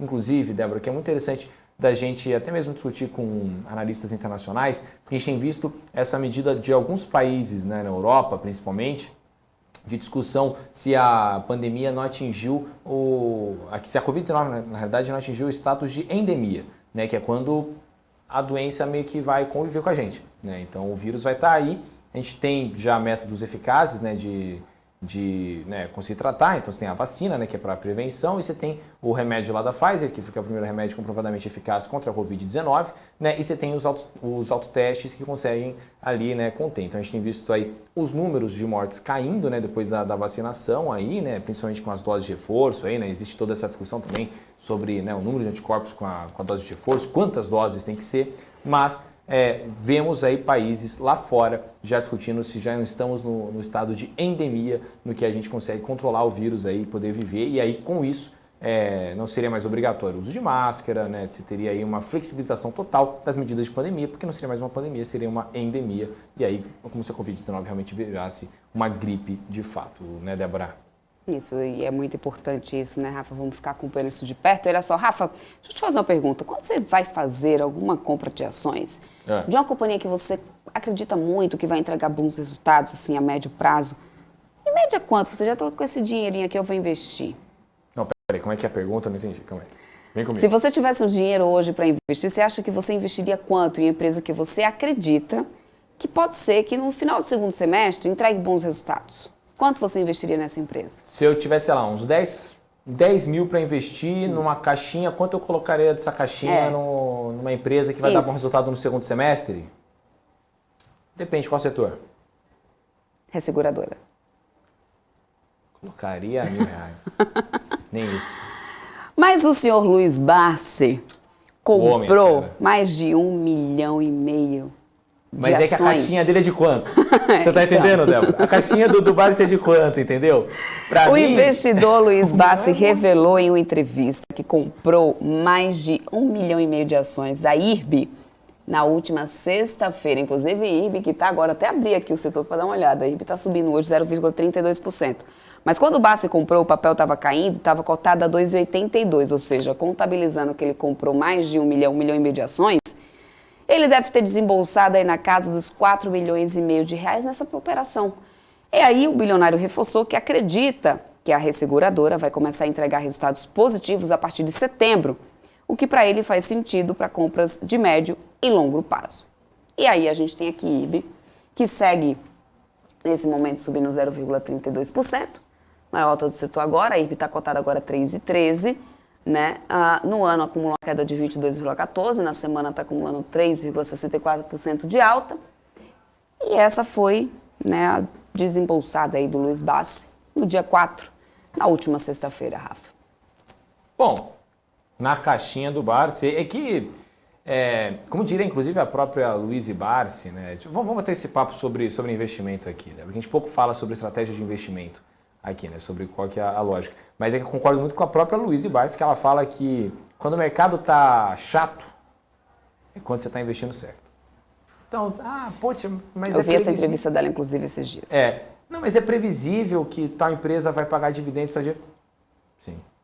Não tem emoção. Não tem emoção. Não menosprezando as outras estratégias, tem estratégias muito lucrativas, inclusive de curtíssimo prazo, day trade, que eu respeito muito, inclusive quem consegue. Mas em estratégia minha mesmo, até por a gente trabalhar tanto tempo aqui, inclusive no horário de mercado, não tem tempo da gente conseguir operar, né? Porque a gente está, inclusive, aqui no jornal, no caso, né? Então a gente está fazendo roteiro, a gente chega, a gente faz pauta desde manhãzinha, então não tem tempo. Então eu adoto uma lógica mais de mercado chato. Né, mercado de eu saber quando é que lembrando, vai ter né, que o principal, antes de qualquer coisa, é você saber exatamente qual que é o seu perfil de investidor, ter isso muito bem esclarecido, obedecer a sua estratégia, que é o mais importante de tudo, né, e no final das contas, seguir aí, né, as suas próprias estratégias, seus próprios, nunca sair copiando nada de ninguém ou ficar aqui, ninguém tá dando call de nada, mas é realmente isso. O seu Bassi aí fez esse pequeno investimento. É meu lema, né? É meu lema. Não confie em mim para investir seu dinheiro, confie em mim para te dar notícias de investimento. Tá bom? E a Binance também andou fazendo investimento, hein, Rafa? Na Forbes? Exatamente isso. Investimento de 200 milhões de dólares na editora Forbes. Uma caixinha. Né? Uma caixinha. Uma caixinha. Dá pra, né? A bela caixa. Com esse aporte, a corretora de criptomoedas vai arcar com a metade dos 400 milhões de dólares realizado por investidores institucionais, anunciado em agosto de 2021. De acordo com a Forbes, o investimento será utilizado para acelerar o crescimento digital. Né? Inclusive, a editora pretende fazer uma fusão com a Magnus Opus, né, com o propósito de abrir capital por meio de uma companhia com um propósito especial de aquisição. Após essa fusão, a Forbes será listada na Bolsa de Nova York, na NYSE. Olha isso. O ticker será FBRS. Perfeito. Bom, vamos ver aqui como é que está o setor de bancos, Rafa, só rapidinho, porque a gente vinha caindo hoje, a gente tem resultado de Itaú para poder ser divulgado logo mais. A gente teve Bradesco divulgando o resultado, agora a gente tem, olha só. O setor de bancos caía, depois no final das contas, hoje no início do pregão. Ontem a gente viu, inclusive, Bradesco com um baita de um volume aí na negociação, caindo quase 9%, agora Bradesco está subindo. 1,93% agora para a BBDC4. Bradesco, inclusive, quando começou o pregão, ficou numa queda, depois logo virou, pela manhã ainda. E aí subiu. Todo o setor de banco agora sobe, mas esse setor, inclusive, hoje pela manhã caía bastante. Hoje eu até vi uma postagem do seu Marcos Saravalli falando sobre volatilidade aí do setor. E é mais ou menos isso que a gente acompanha num dia só. Pela manhã a gente vê a queda, agora o setor inteiro está subindo. BBDC3 está subindo 1,05%. Itube 3 sobe 1,21%, Itaúsa 3 é a menor alta do setor, 0,59%. A gente também tem Itaúsa 4 subindo 1,30%. Banco do Brasil sobe 1,16%, vai ser o banco que vai divulgar, vai ser o último, né, divulgar resultado, inclusive. Né, Sub 4 também subiram, Sub 11 ali disputando com o Bradesco, né, essa liderança aí das altas do setor. Nos bancos digitais, olha só, BID 11 está caindo 3,4%. BID 4 cai 2,58%, Banco Pan também está nas quedas hoje. Isso hoje, ontem era o contrário, hein, Rafa? Ontem foram os bancões aí que ficaram nas quedas e os bancos digitais subiram. Hoje já inverteu tudo, Rafa. Exatamente, já está tudo invertido aí mesmo. O pessoal aqui, inclusive, tem gente que concorda com essa medida do Barsi, tem gente que não. E sabe qual que é o ponto? O Barsi não está nem aí. Ele tem a estratégia dele pronto. Exato, e isso é uma coisa, inclusive, né, que tem muita gente que eu vejo durante muito tempo. Né, eu tô no mercado faz uns 4 anos, eu acho. Muito tempo que as pessoas ficam perdendo, né, tempo discutindo, brigando, para ver qual a estratégia é melhor. Mas assim, é briga de adjetivar mesmo, de xingar o amiguinho. Cara, é o que eu já falei várias vezes. Você pega os gestores, por exemplo, Cada gestor tem sua lógica de investimento, né? Cada ali tem a sua estratégia. O Werner Roger, por exemplo, para small cap. O Bartz tem a lógica dele ali de buy and hold, inclusive, que investe, por exemplo, numa estatal, que é o Banco do Brasil. Você tem ali, por exemplo, o Florian Bartunek da Constellation, que é uma lógica de buy and hold muito parecida com a do Warren Buffett, né? Ali de tentar pegar empresas de performance e mudar pouco a carteira. E aí tem também uma rentabilidade enorme. Então o negócio é o seguinte, você tem que ter uma estratégia. E não ficar mudando toda vez que você discute essa estratégia. Tem uma estratégia boa na sua cabeça para você tomar boas decisões. Que geralmente, aí é a premissa máxima de qualquer investimento, que é o quê? No mercado financeiro, você não precisa estar certo. Você precisa estar mais certo que o outro. É o que o Howard Marks fala. E todo mundo ouve o Howard Marks. Ninguém briga com o Howard Marks. Então, qual que é a lógica? Se você está, por exemplo, comprando um papel, tem alguém vendendo. Claro. Essa pessoa tomou uma decisão pautada em alguma coisa. Se a sua decisão de compra é melhor pautada que a decisão de venda da outra pessoa, a chance de você, então, ter uma boa decisão, né, ter tomado uma boa decisão, tem que ser bem pautada, né? Senão você não vai ter ouvido direito. Né? Então você tem que ter uma estratégia bem definida para conseguir fazer de fato algum lucro. Porque se em todo momento você tiver que vender de qualquer jeito, né, aí, poxa, isso vai acontecer aquilo que acontece com muita gente, que é comprar na alta e vender na baixa. Né? E aí, cara... Aí você me desculpa, né? Aí tanto que a gente fala aqui para as pessoas tomarem estratégia, certo? Então não briga, pega uma estratégia, monta a sua estratégia aí. Se você é buy and holder, vai nessa. Se você é day trader, vai nessa, sabe? Conta com a gente aqui que a gente vai estar do seu lado de qualquer jeito, certo? Se você está para trade, enfim, tamo aí junto nessa também, que a gente está acompanhando o mercado aqui dia a dia com você, com fundamentalista e técnico junto aqui, com esse Profit Pro maravilhoso da Nelógica, né, Débora? Exatamente isso, Rafa, tá certíssimo. Deixa eu trazer mais uma última notícia aqui para vocês, agora falando sobre a Uber. A Uber que reportou receita no quarto trimestre, né, que superou as estimativas dos analistas, né, já que registrou a maior quantidade de usuários ativos da história, ajudando a silenciar aí as interrupções, né, da Omicron no compartilhamento de viagens e também aumentando os ganhos de entrega. Aliás, porque essa era uma grande preocupação, né, Rafa? Quando a pandemia atingiu aí picos, inclusive, era aquela coisa, né? Você vai pegar um carro que é um motorista ali, é compartilhado, você não conhece, não sabe exatamente. Então, isso gerou realmente ali uma grande preocupação na época de picos ali da pandemia. Mas aí a Uber reportou aí uma receita, né, com um ganho de 83%, né, um aumento de 83%, indo para 5,8 bilhões de dólares, foi o que disse a empresa, com sede em São Francisco, né? E isso superou os 5,4 bilhões de dólares projetados pelos analistas, né, que foram aí ouvidos pela Bloomberg, ou seja, de 5,4 para 5,8, né, deu uma superada aí. Quanto isso, nos 3 meses encerrados nos 3 meses encerrados em 31 de dezembro, ou seja, no último trimestre do ano, a Uber registrou 25 bilhões em reservas brutas, 25 bilhões em reservas brutas, o que engloba aí carona, entrega de alimentos, frete, né, e um aumento de 51% em relação ao mesmo período do ano passado. Lembrando, gente, que aqui no Brasil, a Uber vai deixar de fazer delivery, né? A gente já estava acostumado com esse serviço, para quem já estava acostumado com esse serviço de deliveries, aquele Uber Eats, o Uber vai mudar um pouquinho esse sistema de delivery ali de comida, ele vai continuar fazendo delivery, mas de supermercados, ali, de entregas, de encomendas, mas efetivamente não vai ter mais essa entrega ali, esse delivery de alimentos. E sim, transporte realmente de pessoas, como, né, muita gente já está acostumado a pegar ali o carro por aplicativo, entrega de supermercado e também de encomendas, Rafa. Perfeito, Débora. O pessoal aqui no chat aqui, inclusive muita gente que é contra a IB, muita gente que é a favor de IB. Enfim, vamos que vamos nessa aqui, que é aquilo, né, Débora? O mercado tá mal, a gente tá junto, o mercado tá bom, a gente tá junto, vamos junto nessa aqui de qualquer jeito.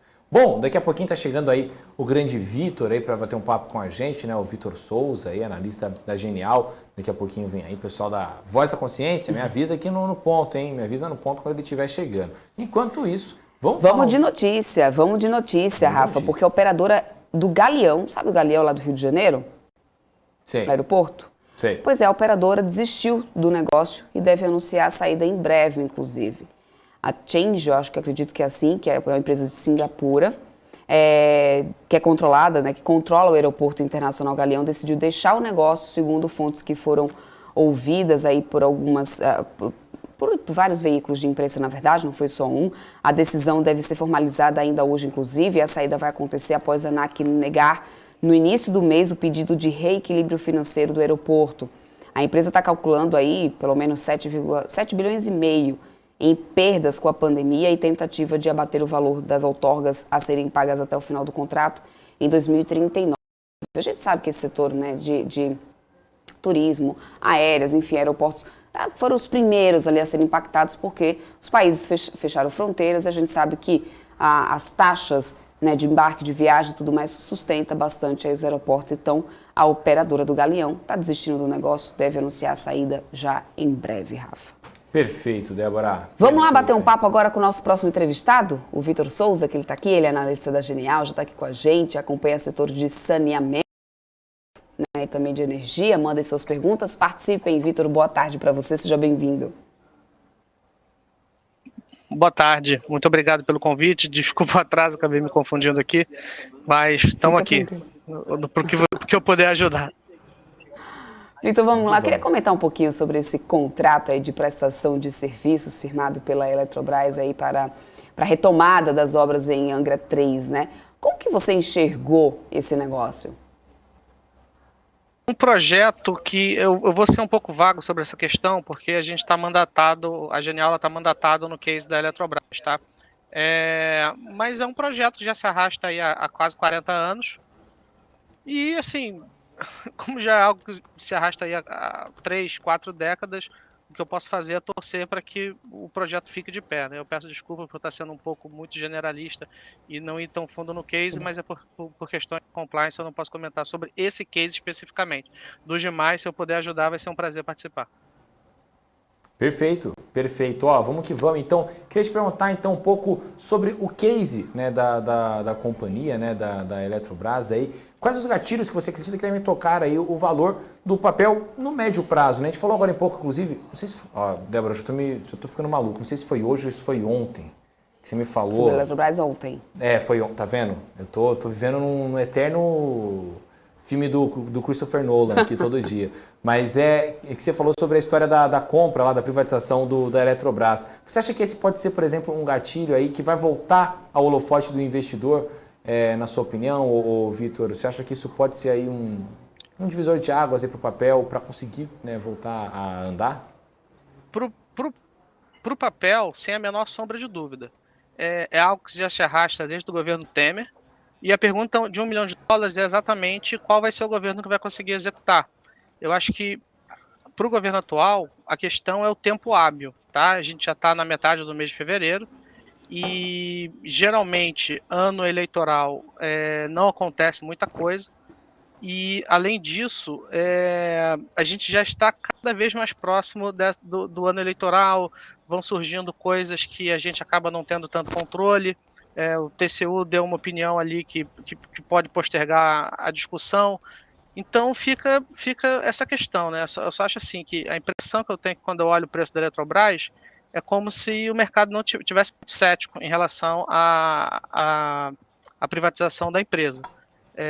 A empresa sim precisa ser capitalizada, precisa, enfim, ter ali uma série de questões que dá para ser abordada. Dá para ser levantadas, né? Enxugamento de quadros, venda de ativos não estratégicos, mas eu acho que a questão é essa, se a privatização acontece esse ano e o mercado está cético, sabe? E ato contínuo, teríamos que ver que presidente seria eleito e se a privatização da empresa faria parte da sua pauta política. Né? Eu acho que o líder das pesquisas, né, o ex-presidente Lula, eu não sei se ele teria esse interesse em privatizar a empresa. Show de bola. Inclusive, Vitor, eu faço, não sei se você já conhece a regra da casa, né? Eu faço todas as perguntas do chat, desde que não seja uma grande baixaria, e você tem completa liberdade aí para falar se manja ou não do assunto, se pode responder ou não do assunto. Então, deixa eu te perguntar uma coisa aqui, mandaram aqui uma pergunta para você. O Luiz Antônio já chegou na intimidade, inclusive, mandou: Vitão, tem notícias do reajuste da Sanepar ou outra que favoreça o papel, algum gatilho do tipo? Tá, eu acho o seguinte, essa história da Sanepar, ela já se arrasta há bastante tempo, e o grande gatilho para a Sanepar deve ser anunciado agora em março, que é a segunda fase da revisão tarifária da empresa. a empresa, ela vem sofrendo por uma série de questões e, na minha opinião, a principal questão é a questão regulatória, tá bom? Por ser um monopólio natural, as tarifas dela, ela não pode cobrar qualquer preço. Então, existe toda uma regulação que, em teoria, deveria ser muito bem ajustada, muito bem delimitada, para saber quais tarifas deveriam não só cobrir o custo do oferecimento do serviço, mas também a remuneração do operador. Então, o que está acontecendo foi o seguinte: já tem há um bom tempo que a empresa ela mudou completamente as regras dessa revisão tarifária, o papel vem sofrendo muito por causa disso, e em um ato assim quase que inédito, ela resolveu separar essa revisão em 2 pedaços. Tá? O primeiro pedaço já aconteceu, abarrotado de controvérsias, e a segunda parte dessa revisão deve acontecer agora em março de 2022, que é quando a AGEPAR ela deve reconhecer o ciclo de investimentos que a empresa fez nos últimos 4 anos. Tá? E essa fica a dúvida. Sendo o ano eleitoral e uma empresa que tem um histórico muito ruim no que diz respeito à interferência política no preço das suas tarifas, se o regulador faria uma revisão bem intencionada, por assim dizer. Então, eu infelizmente não estou animado, tá? Eu acho assim que tudo leva a crer que no ano eleitoral é algo assim, é como se a impressão que eu tenho é que a Sanepar ela está fazendo ali pegando uma expressão do Stuhlberg, parece que ela está ali passando por um piquenique no vulcão, né? Parece que está tudo bem, está tudo tranquilo, mas não está não, tá? Corre o risco do papel continuar sofrendo, dependendo do quão ruim foi essa revisão que deve acontecer em março de 2022, tá? Então, seria muito fácil eu fazer aqui uma previsão se o governo do estado do Paraná e a AGEPAR fossem empresas ou uma agência previsível, mas infelizmente não é. Tá? Então, eu sinceramente, é um case que eu não gosto, tá? É um case que tem muita penetração nas pessoas físicas, inclusive das top 10 empresas, a Sanepar, ela se não me engano, o 10º nome com a maior participação de pessoas físicas na Bolsa Brasileira, e eu acho isso, não sei se injusto é a palavra correta, mas eu acho uma loucura. Tá? Eu acho que o que está acontecendo no que diz respeito à regulação, no case da Sanepar, um tremendo absurdo, e o que resta é torcer para saber se a empresa vai ser razoável em março de 2022. Sabe, mais uma vez, se eu tivesse algum nível de previsibilidade, eu conseguiria aqui falar números, etc. Mas a gente tem que ver o quanto que a empresa vai reconhecer do ciclo de investimentos, né, reconhecendo aí de 95% a 100%, acho que esse seria o cenário base. Abaixo disso, eu acho que vão bater no papel, e se a empresa vai desistir das ideias absurdas de rever a base de investimentos a cada 2 anos e coisas desse tipo. Umas propostas, para mim, completamente sem pé na cabeça, né? Então, eu espero que a empresa desista disso aí, tá? Porque eu acho que, se vocês acham que a empresa está no fundo do poço, eu acho que no fundo desse poço tem um alçapão.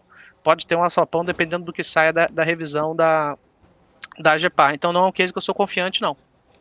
Sou bem cético. Eu sei que a turma gosta, geralmente, por que você está falando isso? É um case que eu acho ruim, assim, sendo bem sincero com vocês. Tem coisa Maravilha. muito melhor e muito mais sólida no setor de energia elétrica, por exemplo, que também é um case de dividendos, estável, defensivo. Eu tô até com um gráfico de Sanepar aqui para passar a cotação pro pessoal. Sanepar que está aqui, ó, caindo 0,25%. Se a gente olhar como tá, 3,85 agora. Se a gente olhar como um todo ali de junho de 2021 para cá, é um gráfico que vem trazendo até uma certa volatilidade, né? O cai bastante, sobe bastante, não é tão tranquilo assim. Mas 0,25 de queda agora para Sanepar. Tem agora a pergunta aqui da Simone Machado. Ela fala assim: boa tarde com joinha. Copasa, por favor, e sua dívida, qual o impacto? Qual é a pergunta? Desculpa, em relação à Copasa, não entendi. Copasa, não entendi bem, a dívida, qual que seria o impacto da dívida da Copasa? Olha, pelo que me consta, a dívida ela está sob controle. Eu não vejo nenhum grande problema ali na questão da dívida. Tentando buscar aqui da minha cabeça, ela é uma dívida que está abaixo de 2 vezes a EBITDA. Então é uma dívida bem confortável. não soube de nenhuma notícia relacionada à dívida da empresa. Eu acho que o que o investidor tem que olhar para a questão da dívida da Copasa é que se ela fica abaixo de um certo nível, se eu não me engano, 2,25, até o fim do ano, a empresa geralmente promete o pagamento de dividendos extraordinários. Tá? Ano passado, esse pagamento de dividendos extraordinário ficou acima de R$ 1 bilhão, o que dá um dividend yield absurdo. Acho que, se não me engano, acima de 20%. Mas aí entra a parte ruim da empresa, né? Que ela consegue esse endividamento baixo porque ela investe pouco. Tá? Se você pega o guidance de investimentos que a empresa que ela promete fazer todo início do ano, fica ali acima de 1 bi. E ela deve fechar o ano investindo menos da metade disso, né? No caso, sei lá, 600 bilhões, alguma coisa assim. Então ela tem essa dívida baixa porque ela investe pouco, e o problema de investir pouco é que você passa a ter a deterioração do serviço de saneamento e as revisões tarifárias, que é o momento em que a empresa revê as suas tarifas baseado nos ciclos de investimento dos últimos anos, ela tende a ter revisões tarifárias decepcionantes. Então, é mais ou menos isso. Assim, eu acho que é um case de dividendo que, enfim, tem essas questões aqui que eu acabei de falar, mas que eu acho que o que o investidor da Copasa tem que olhar para além disso daí é o fato dela negociar com múltiplos muito baixos. Às vezes a gente está falando na casa de 3 vezes a EBITDA, e então assim, parece que ela não tem muito espaço para cair mais, e também pensando numa eventual privatização caso o governador Zema seja reeleito, tá? Eu acho que é algo que faz muito sentido. Pensar numa privatização da empresa para o primeiro ano ali do 2023, né, que seria o primeiro ano do novo mandato dos governadores. Eu acho um case interessante muito mais por isso do que por questões estritamente fundamentais de como a empresa é hoje. Perfeito. Ô, Vitor, tem mais pergunta aqui pra gente, ó. O Totalizando TV veio com uma pergunta excelente aqui. Qual seria o preço justo da Eletrobras caso fosse, né, caso privatizada? Como eu comentei um pouco, a gente está restrito aqui no papel, eu prefiro não gerar, eu deveria ter até avisado para vocês antes, mas como a empresa está participando da privatização, eu prefiro não só falar números gerais, efeitos gerais, do que gerar ali um juízo de valor. Então, eu peço perdão, deveria ter até avisado para a equipe de vocês. Não, fica tranquilo. Imagina, fica sussa, fica tranquilo. O Vinícius Portela veio com uma pergunta aqui de transmissoras de energia. Né? Em relação às transmissoras de energia, TRPL, Alupar ou Taesa, qual você preferiria e por quê? A minha preferida é a Alupar. Tá? O que acontece com a Alupar agora, em 2022, é uma virada de chave. A empresa, desde 2016, ela capturou ali uma série de projetos, tá? Ela ficou ali com pipeline de investimentos na casa dos 5 bi de reais, que era exatamente o que ela valia em 2016, e desde 2016 até agora, ela colocou esses 5 bi de pé. Tá? Então, então, assim, a dívida da empresa subiu bastante, a empresa não pagou dividendos, ou pagou muito pouco, assim, quando eu falo que ela não pagou, assim, ela pagou dividendos, assim, quase que inexpressivos, mas exatamente porque ela estava colocando esses projetos de pé. Então, agora é o momento da colheita, tá bom? Em 2022, a empresa já começa a virar a chavinha, os projetos começam a entrar em operação, e a dívida deve começar a cair e a empresa deve começar a ser mais generosa no que diz respeito ao pagamento de dividendos. Então, isso não só para 2022, mas como para 2023 também, porque ainda tem projeto entrando em operação ao longo desse período de tempo, e à medida que os projetos forem entrando em operação e o pipeline de investimentos forem caindo, ela deve começar a pagar mais dividendos. O case da Transmissão Paulista e da Taesa são cases que eu sou apaixonado, eu acho empresas excelentes. Eu só acho que a assimetria maior está na Alupar, exatamente por causa dessas questões. Né? Eu acho assim que, por exemplo, pensando com uma cabeça de investidor institucional, como os outros cases eles pagam muito dividendo, eles acabam enfim, não deixando ter correções muito agressivas ali no papel, porque às vezes um ano de dividendos já paga um CDI, já paga às vezes até um pouco mais de CDI, né? Principalmente quando a Selic estava ali na casa dos 2%. Então, são cases que é difícil ter uma janela de oportunidade muito interessante, enquanto que a Alupar não pagava dividendo e a impressão que eu tenho é que ela ficou para trás. Tá? Então, é um case que eu gosto muito, assim, não só pela execução, mas como pelo momento Enfim, ela é uma empresa ambiciosa, está sempre capturando novos projetos, apesar dela estar entregando ali uma série de projetos interessantes desse ano, ela já capturou outros projetos na parte de energia eólica. Então, o case que eu gosto muito e que eu considero o case mais assimétrico, tá? Então, assim, se você investir em Alupar hoje, você ainda não vai ter o rendimento em termos de dividendos que você tem na Taesa e na Transmissão Paulista, mas é um case ali que eles foram bem vocais no Investors Day, que agora em 2022 eles vão começar a ser mais generosos, e essa generosidade deve crescer para 2022, 2023, tá? Então, 2023, 2024, etc, etc. Então, eu acho assim que a grande oportunidade do setor está na Alupar. Maravilha, inclusive eu estou com um gráfico aqui de Alupar para a gente dar uma olhadinha. Alupar agora cai 0,59, está aqui cotada a 8,39 nesse momento. Só para o pessoal que está aí acompanhando a gente conseguir ficar por dentro aí da cotação do que a gente está falando por aqui. Bom, depois disso a gente teve uma pergunta aqui sobre distribuidoras. Foi o Muniz aqui que, antes disso, por favor, Raimundo Alcântara está deixando aqui parabéns para você, Vitor. Ele diz assim, Vitor, parabéns por seu trabalho, inclusive, tá? Preciso passar esse feedback aqui para você, Vitor. Aí o Muniz é que está perguntando o seguinte, ó, distribuidoras, qual empresa tem maior upside? Olha, aqui a casa, a Genial, no caso eu, na parte de energia elétrica, a gente está com recomendação de compra em Light, que é um case arriscado em um cenário controverso, tá? É um case aí de turnaround que deve levar um pouco mais de um ano. Então, assim, se por um lado o investidor de energia elétrica ele tende a focar muito no dividendo, na defesa, etc., a Light ele é um case diferente.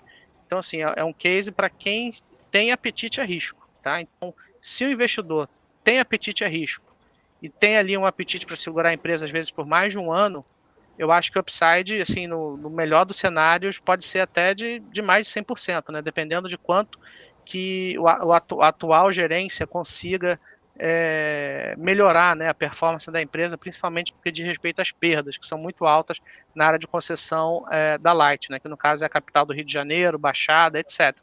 Então, assim, a nossa recomendação de compra nas distribuidoras é principalmente na Light, mas saiba que você está entrando num case de risco, de volatilidade e de execução. E assim, quando você fala de um case de execução, a execução pode não dar certo. Tá? Mas eu acho que existe uma simetria muito interessante aí. Você pode perder, às vezes, talvez 10%, 20% na recomendação, mas se a coisa der certo, o upside é muito expressivo. E é por isso que eu resolvi mudar a recomendação da Light para... eu estava com neutro, eu coloquei compra, e eu acho que também o grande gatilho aí de curtíssimo prazo que a empresa pode ter é o resultado da revisão tarifária da empresa em março de 2022. A ANEEL deve dar um parecer sobre o quanto das perdas não técnicas devem ser reconhecidas na tarifa da empresa, tá? Hoje, essas perdas elas estão reconhecidas ali na casa dos 37%, e basicamente o concessionário diz, e eu concordo com eles, que as perdas hoje que estão de fato na empresa beiram ali, acima de 50% na baixa tensão. Então, a área de concessão da Light ela é muito complexa, assim, muito delicada do ponto de vista socioeconômico. Então, a empresa requer aí um pouco mais de gordura, né, no reconhecimento dessas perdas dentro da tarifa. Então, a gente tem que ver quanto a ANEEL vai reconhecer agora em março de 2022. Eles deram uma prévia, a prévia não agradou tanto o mercado, é uma prévia que reconhece um pouco mais em 2023, aí depois vai caindo esse reconhecimento até o próximo ciclo tarifário que deve acontecer ali em 2026, mais ou menos. Então isso balançou um pouco o mercado, mas aí, enfim, vamos ver como é que fica aí. Mas eu acho que o grande gatilho de curtíssimo prazo é esse. Saindo ali um reconhecimento de perda na casa dos 40%, 41%, eu acho que o papel anda, tá? Perfeito, então. Já aí perguntaram qual que era, de novo, sua preferida aqui das elétricas, né? Falaram, aí já tinha dito já sobre a Alupar. Perguntaram aqui pra gente também, Débora, você está achando aqui as perguntas aqui? Copel. Copel. Tiago é o primeiro, ele pergunta sobre Copel aqui. Vocês já falaram alguma coisa sobre Copel? Inclusive, você acompanhou alguma coisa de Copel, Vitor? A gente não está com cobertura sobre Copel. Eu já tive cobertura anteriormente. É uma empresa que nos últimos 3 anos ela passou por uma transformação interessante, né, principalmente ali no que diz respeito a corte de custos, e também a entrada de projetos de transmissão e de geração, né, hidrelétrica de Colíder e uma outra que está me faltando na cabeça agora. Mas eu acho que assim, olhando adiante, pensando aí, porque a empresa tem pago dividendos muito interessantes, né? Apesar de eu não estar acompanhando o case de perto, como eu acompanhei no passado, me chama atenção essa generosidade no que diz respeito ao pagamento de dividendos, quando a empresa tem concessões muito curtas. Tá bom? Se eu não me engano, a principal hidrelétrica dela, chamada Foz de Areia, tem ali quase 1.300 megawatts, tem mais de 1.000 megawatts, assim, acho que representa ali uns 20% da geração da empresa. Ela tem uma concessão muito curta e que acaba, acho que em 2023, se eu não me engano, é amanhã, praticamente, 2023 para uma hidrelétrica é amanhã. Então, essa hidrelétrica saindo da empresa, ela perde o fluxo de caixa. Então, a empresa precisa estar capitalizada, robusta, porque quando acaba a concessão, a hidrelétrica volta para o governo federal, para o poder concedente, e essa hidrelétrica ela passa a ser ela é leiloada, tá? Então assim, ganha quem tiver mais dinheiro, tá? Isso já aconteceu com as hidrelétricas da CEMIG ali em 2015, se eu não me engano, aconteceu com as hidrelétricas da CESP, e a ENGIE levou algumas dessas hidrelétricas e os chineses levaram as demais. Por quê? Porque eles tinham dinheiro para comprar esses projetos. Então, se a CEMIG, se a Copel ficar pagando dividendo e não ficar de olho na sua posição de caixa, para ter caixa e renovar essas concessões, ela vai perder um ativo muito importante, um ativo que ela conhece muito bem, e vai perder o potencial de pagamento de dividendos de longo prazo. Então, assim, eu prefiro não dizer se é para comprar, manter, vender, porque eu não tenho recomendação, mas observando o case, essa é a minha principal preocupação, né? E eu acho também que as estatais, elas estão muito expostas ao ciclo político, né? Porque se entra um governador que tem ali, se por um lado o governador atual, eu acho ele bem razoável, né, sobre alguns aspectos, principalmente, bem, pelo menos para o papel ele foi,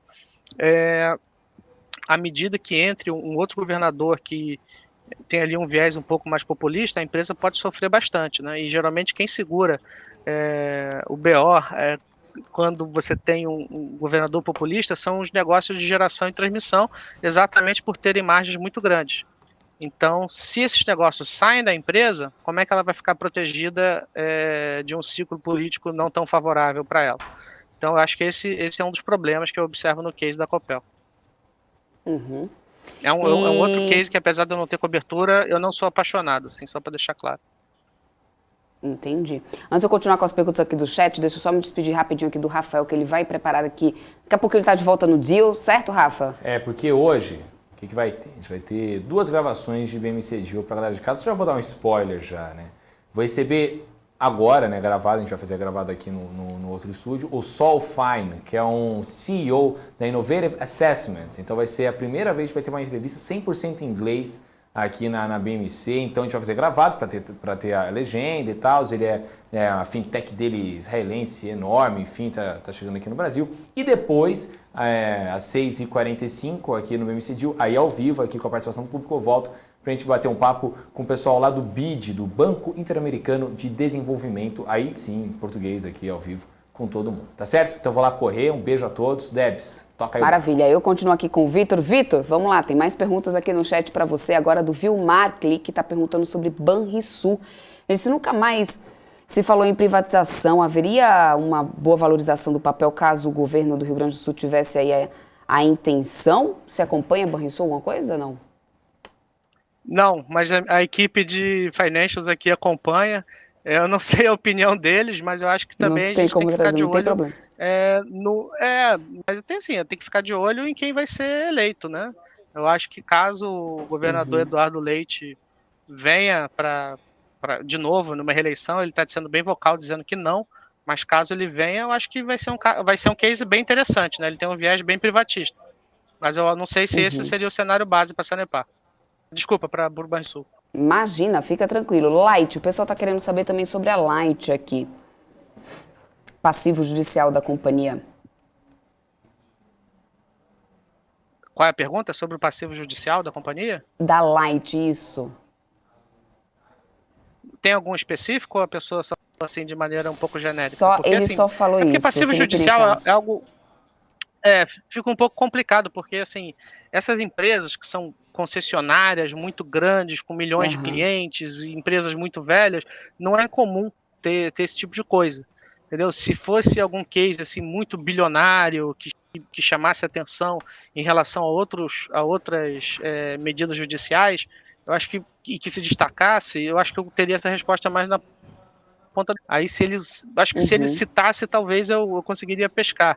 Mas assim, eu de cabeça, algum passivo judicial da Light de cabeça, assim, algum que chame mais atenção, eu não conheço. Às vezes, se ele citasse o nome, às vezes pudesse cair a ficha e eu pudesse ser um pouco mais específico. Ele não alertou aqui, ele não complementou aqui, vou ficar de olho, se ele trouxer eu já te falo, mas aí também tem gente perguntando sobre CESP aqui, o que você acha sobre CESP, o Victor? Ótimo, a CESP, tá bom.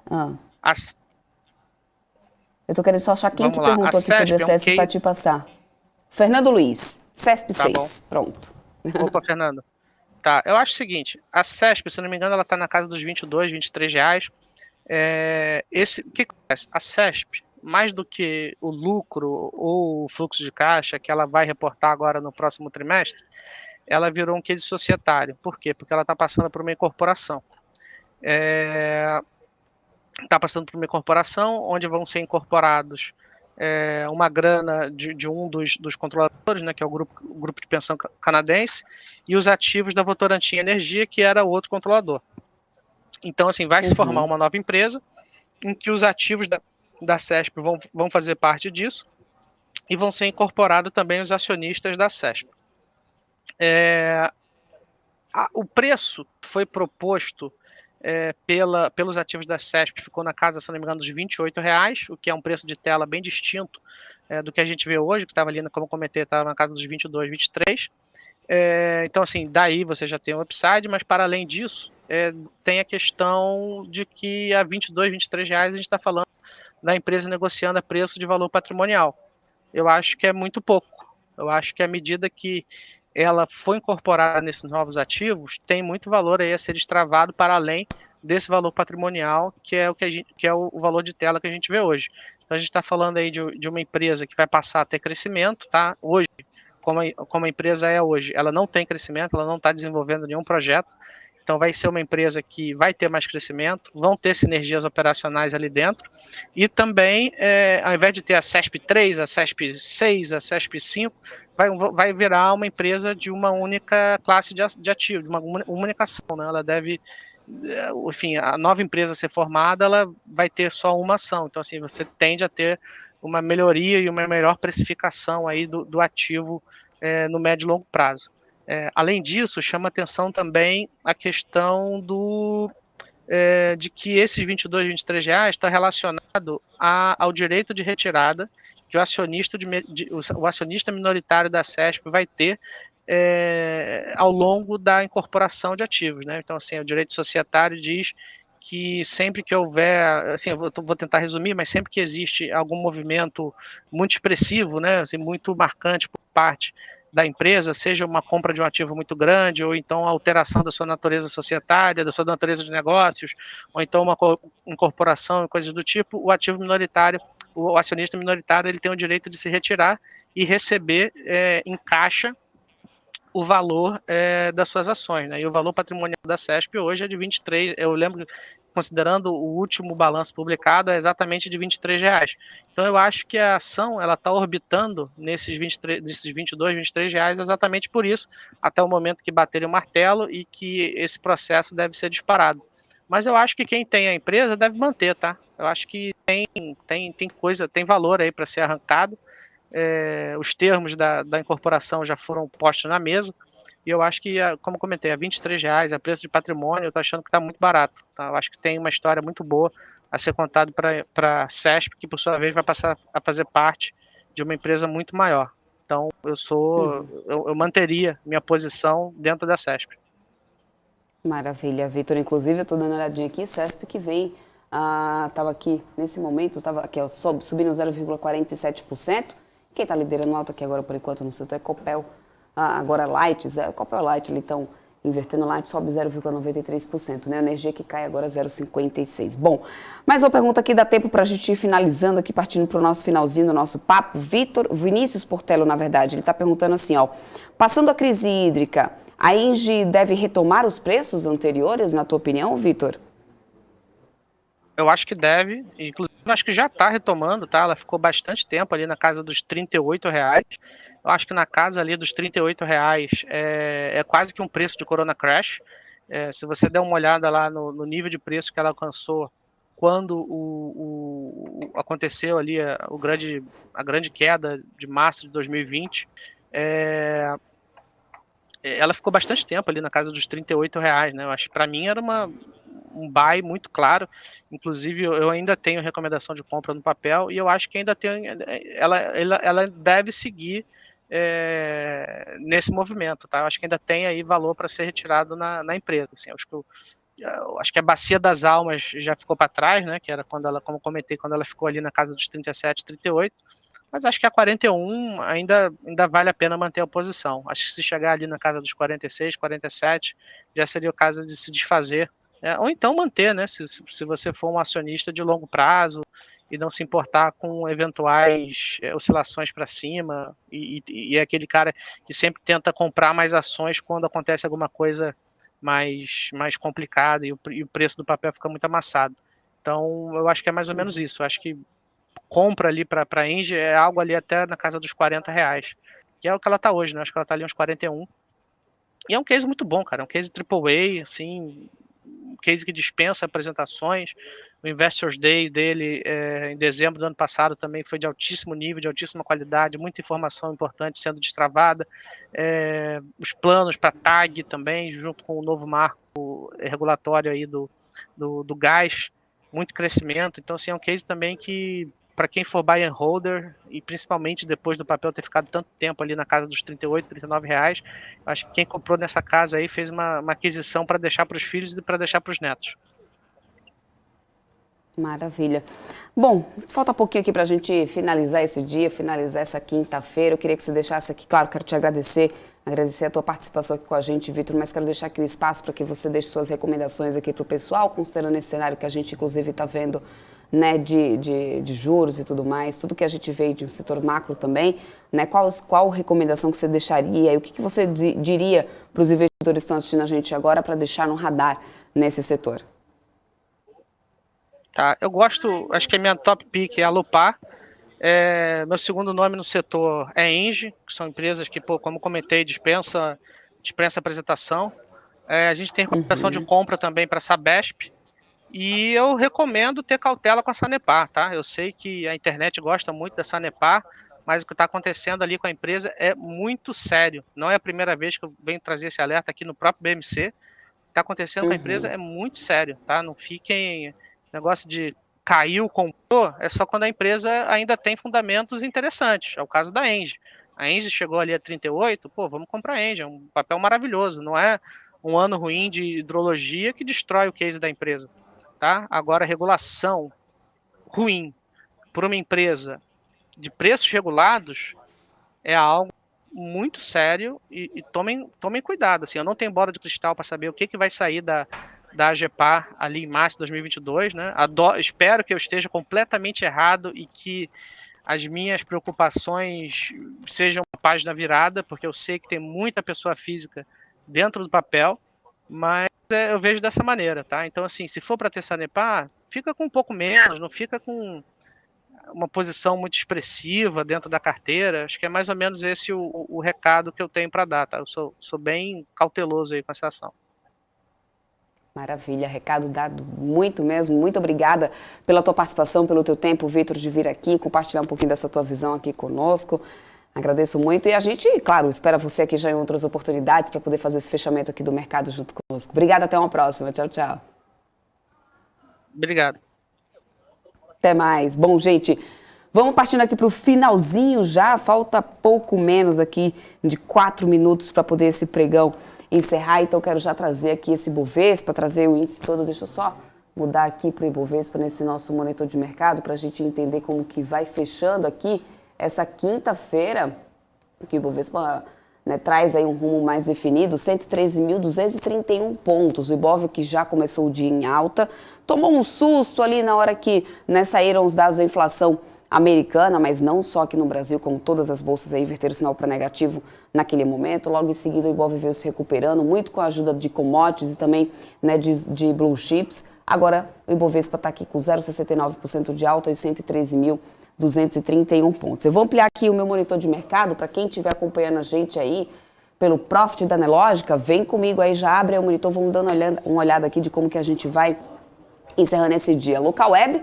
liderando perdas aqui, ó, 4,22% de queda para Local Web. Depois a gente vem com Cash 3, BID11 aqui também caindo. BID11 cai 2,21%, Cash 3 está caindo 4,05%, TOTS está caindo 3,19%. E aí a gente também tem alguns papéis aqui do setor de construção, com o MRV caindo 2,02%. Tem outros papéis aqui aparecendo nessas quedas aqui do setor, mas no final das contas são quedas pontuais. Quem vem realmente liderando as perdas é o setor de tecnologia aqui nesse Bovespa hoje, refletindo muito do que vem acontecendo lá fora, inclusive nas bolsas americanas, Nasdaq caindo bastante, essa questão da inflação nos Estados Unidos também mais alta aí, né, do que já não era visto aí em 40 anos, isso também tem refletido aqui no setor. Nas altas, varejistas, olha só, Via está subindo 7,67% para Via, Magazine Luiza subindo 5% nesse finalzinho aqui de dia, mais de 1 bi negociado para Magalu, né? Deve ter gente aí que no chat vai dizer assim, Magalu, nunca desisti de você. Tô de olho, hein? Magalu sobe nesse momento 5%, aí vem commodities, com 3R Petróleo subindo 3,18%, Petrobras subindo 1,86%, Petro 4 também aqui nas altas do dia, Bradespine para o setor de mineração subindo 2,48%. A Vale também, olha só, com mais de 4 bi negociado hoje na Vale, 2,48%. Setor de aéreas e turismo também, o dólar veio, né, caindo hoje, no final das contas a gente tem ali o CVC alta de 2,37%, a Gol também subindo 1,75%, a Azul também nas altas aqui do dia. Outros papéis aqui do setor de saúde, olha só, a Apvida, como eu falei mais cedo para vocês, atualizei a Apvida 1,38% de alta. A Apvida Intermédica que acumulou perdas, depois que teve as sinergias anunciadas, né, com a fusão das companhias, sinergias ficaram abaixo da expectativa do mercado. Os papéis caíram bastante, mas hoje aí vem, né, um dia de alta, talvez tentando uma recuperação desses papéis. Lembrando que depois da conclusão da fusão de Apvida Intermédica, o papel de Intermédica deixa de existir, né, e aí passa a ser negociado um novo ticker somente com a Apvida nesse momento. A gente tem pouco mais aqui de 1 minuto para poder encerrar. Deixa eu só trazer para você como a gente vai terminando também lá fora nos Estados Unidos. Dow Jones, uma queda de 1,47%. As bolsas americanas caíram bastante agora nesse finalzinho de pregão. O S&P 500 caindo 1,78%. Olha só, Nasdaq 2,05% de queda para a Bolsa da Tecnologia por lá. Essa questão da inflação pesou bastante aí na conta, né, das bolsas americanas, no final das contas, porque o Fed vai né, ficando sem espaço para tomar essa decisão desse reajuste dos juros, que agora, né, a expectativa de boa parte do mercado, e aí o consenso de boa parte do mercado, de mais 50%, é de que sim, haja um reajuste, né, de 0,5 ponto percentual, o que já não acontece há um bom tempo por lá. É isso, e a gente vai encerrando aqui o Top News, gente. A programação não, tem muito mais coisa aqui para poder acontecer na nossa programação. Hoje ainda tem BMC Talks para poder acontecer com o seu Marcos Saravalli. Tem também aí o deal com o seu Rafael Lara. Tem muita coisa aí para poder acontecer hoje. Então vocês continuam por aqui. Quem está aqui no nosso chat, no nosso canal no YouTube, já se inscreveu no nosso canal, maravilha. Compartilha também, compartilha naquele grupo da tia, né, para poder o pessoal se inscrever aqui no nosso canal. Quem está acompanhando a gente pelo Profit aí da Nelogica e não conhecia ainda a BMC, saiba que a gente também, né, estamos em todas as redes sociais, no Instagram, LinkedIn, Facebook, Twitter. Temos também nosso canal no YouTube, então fiquem ligadinhos que a gente sempre busca a melhor forma de chegar até vocês. E ainda temos o nosso site, claro, com nossa transmissão ao vivo, notícias sendo atualizadas minuto a minuto para todos vocês. Eu vou ficando por aqui, vou me despedindo por aqui. Amanhã, a partir das 9h30 da manhã, eu estou de volta ao vivo, com todo o mercado aqui em tempo real para todos vocês, junto com a Paula Moraes, com a Isabela Takaki. Logo em seguida, às 4 horas da tarde, faço o fechamento do mercado aqui junto com o Rafael Lara e o Gabriel Monteiro e com vocês, claro, aí do outro lado. Muito obrigada pela sua audiência, pela sua companhia. Forte abraço, até amanhã. Tchau, tchau.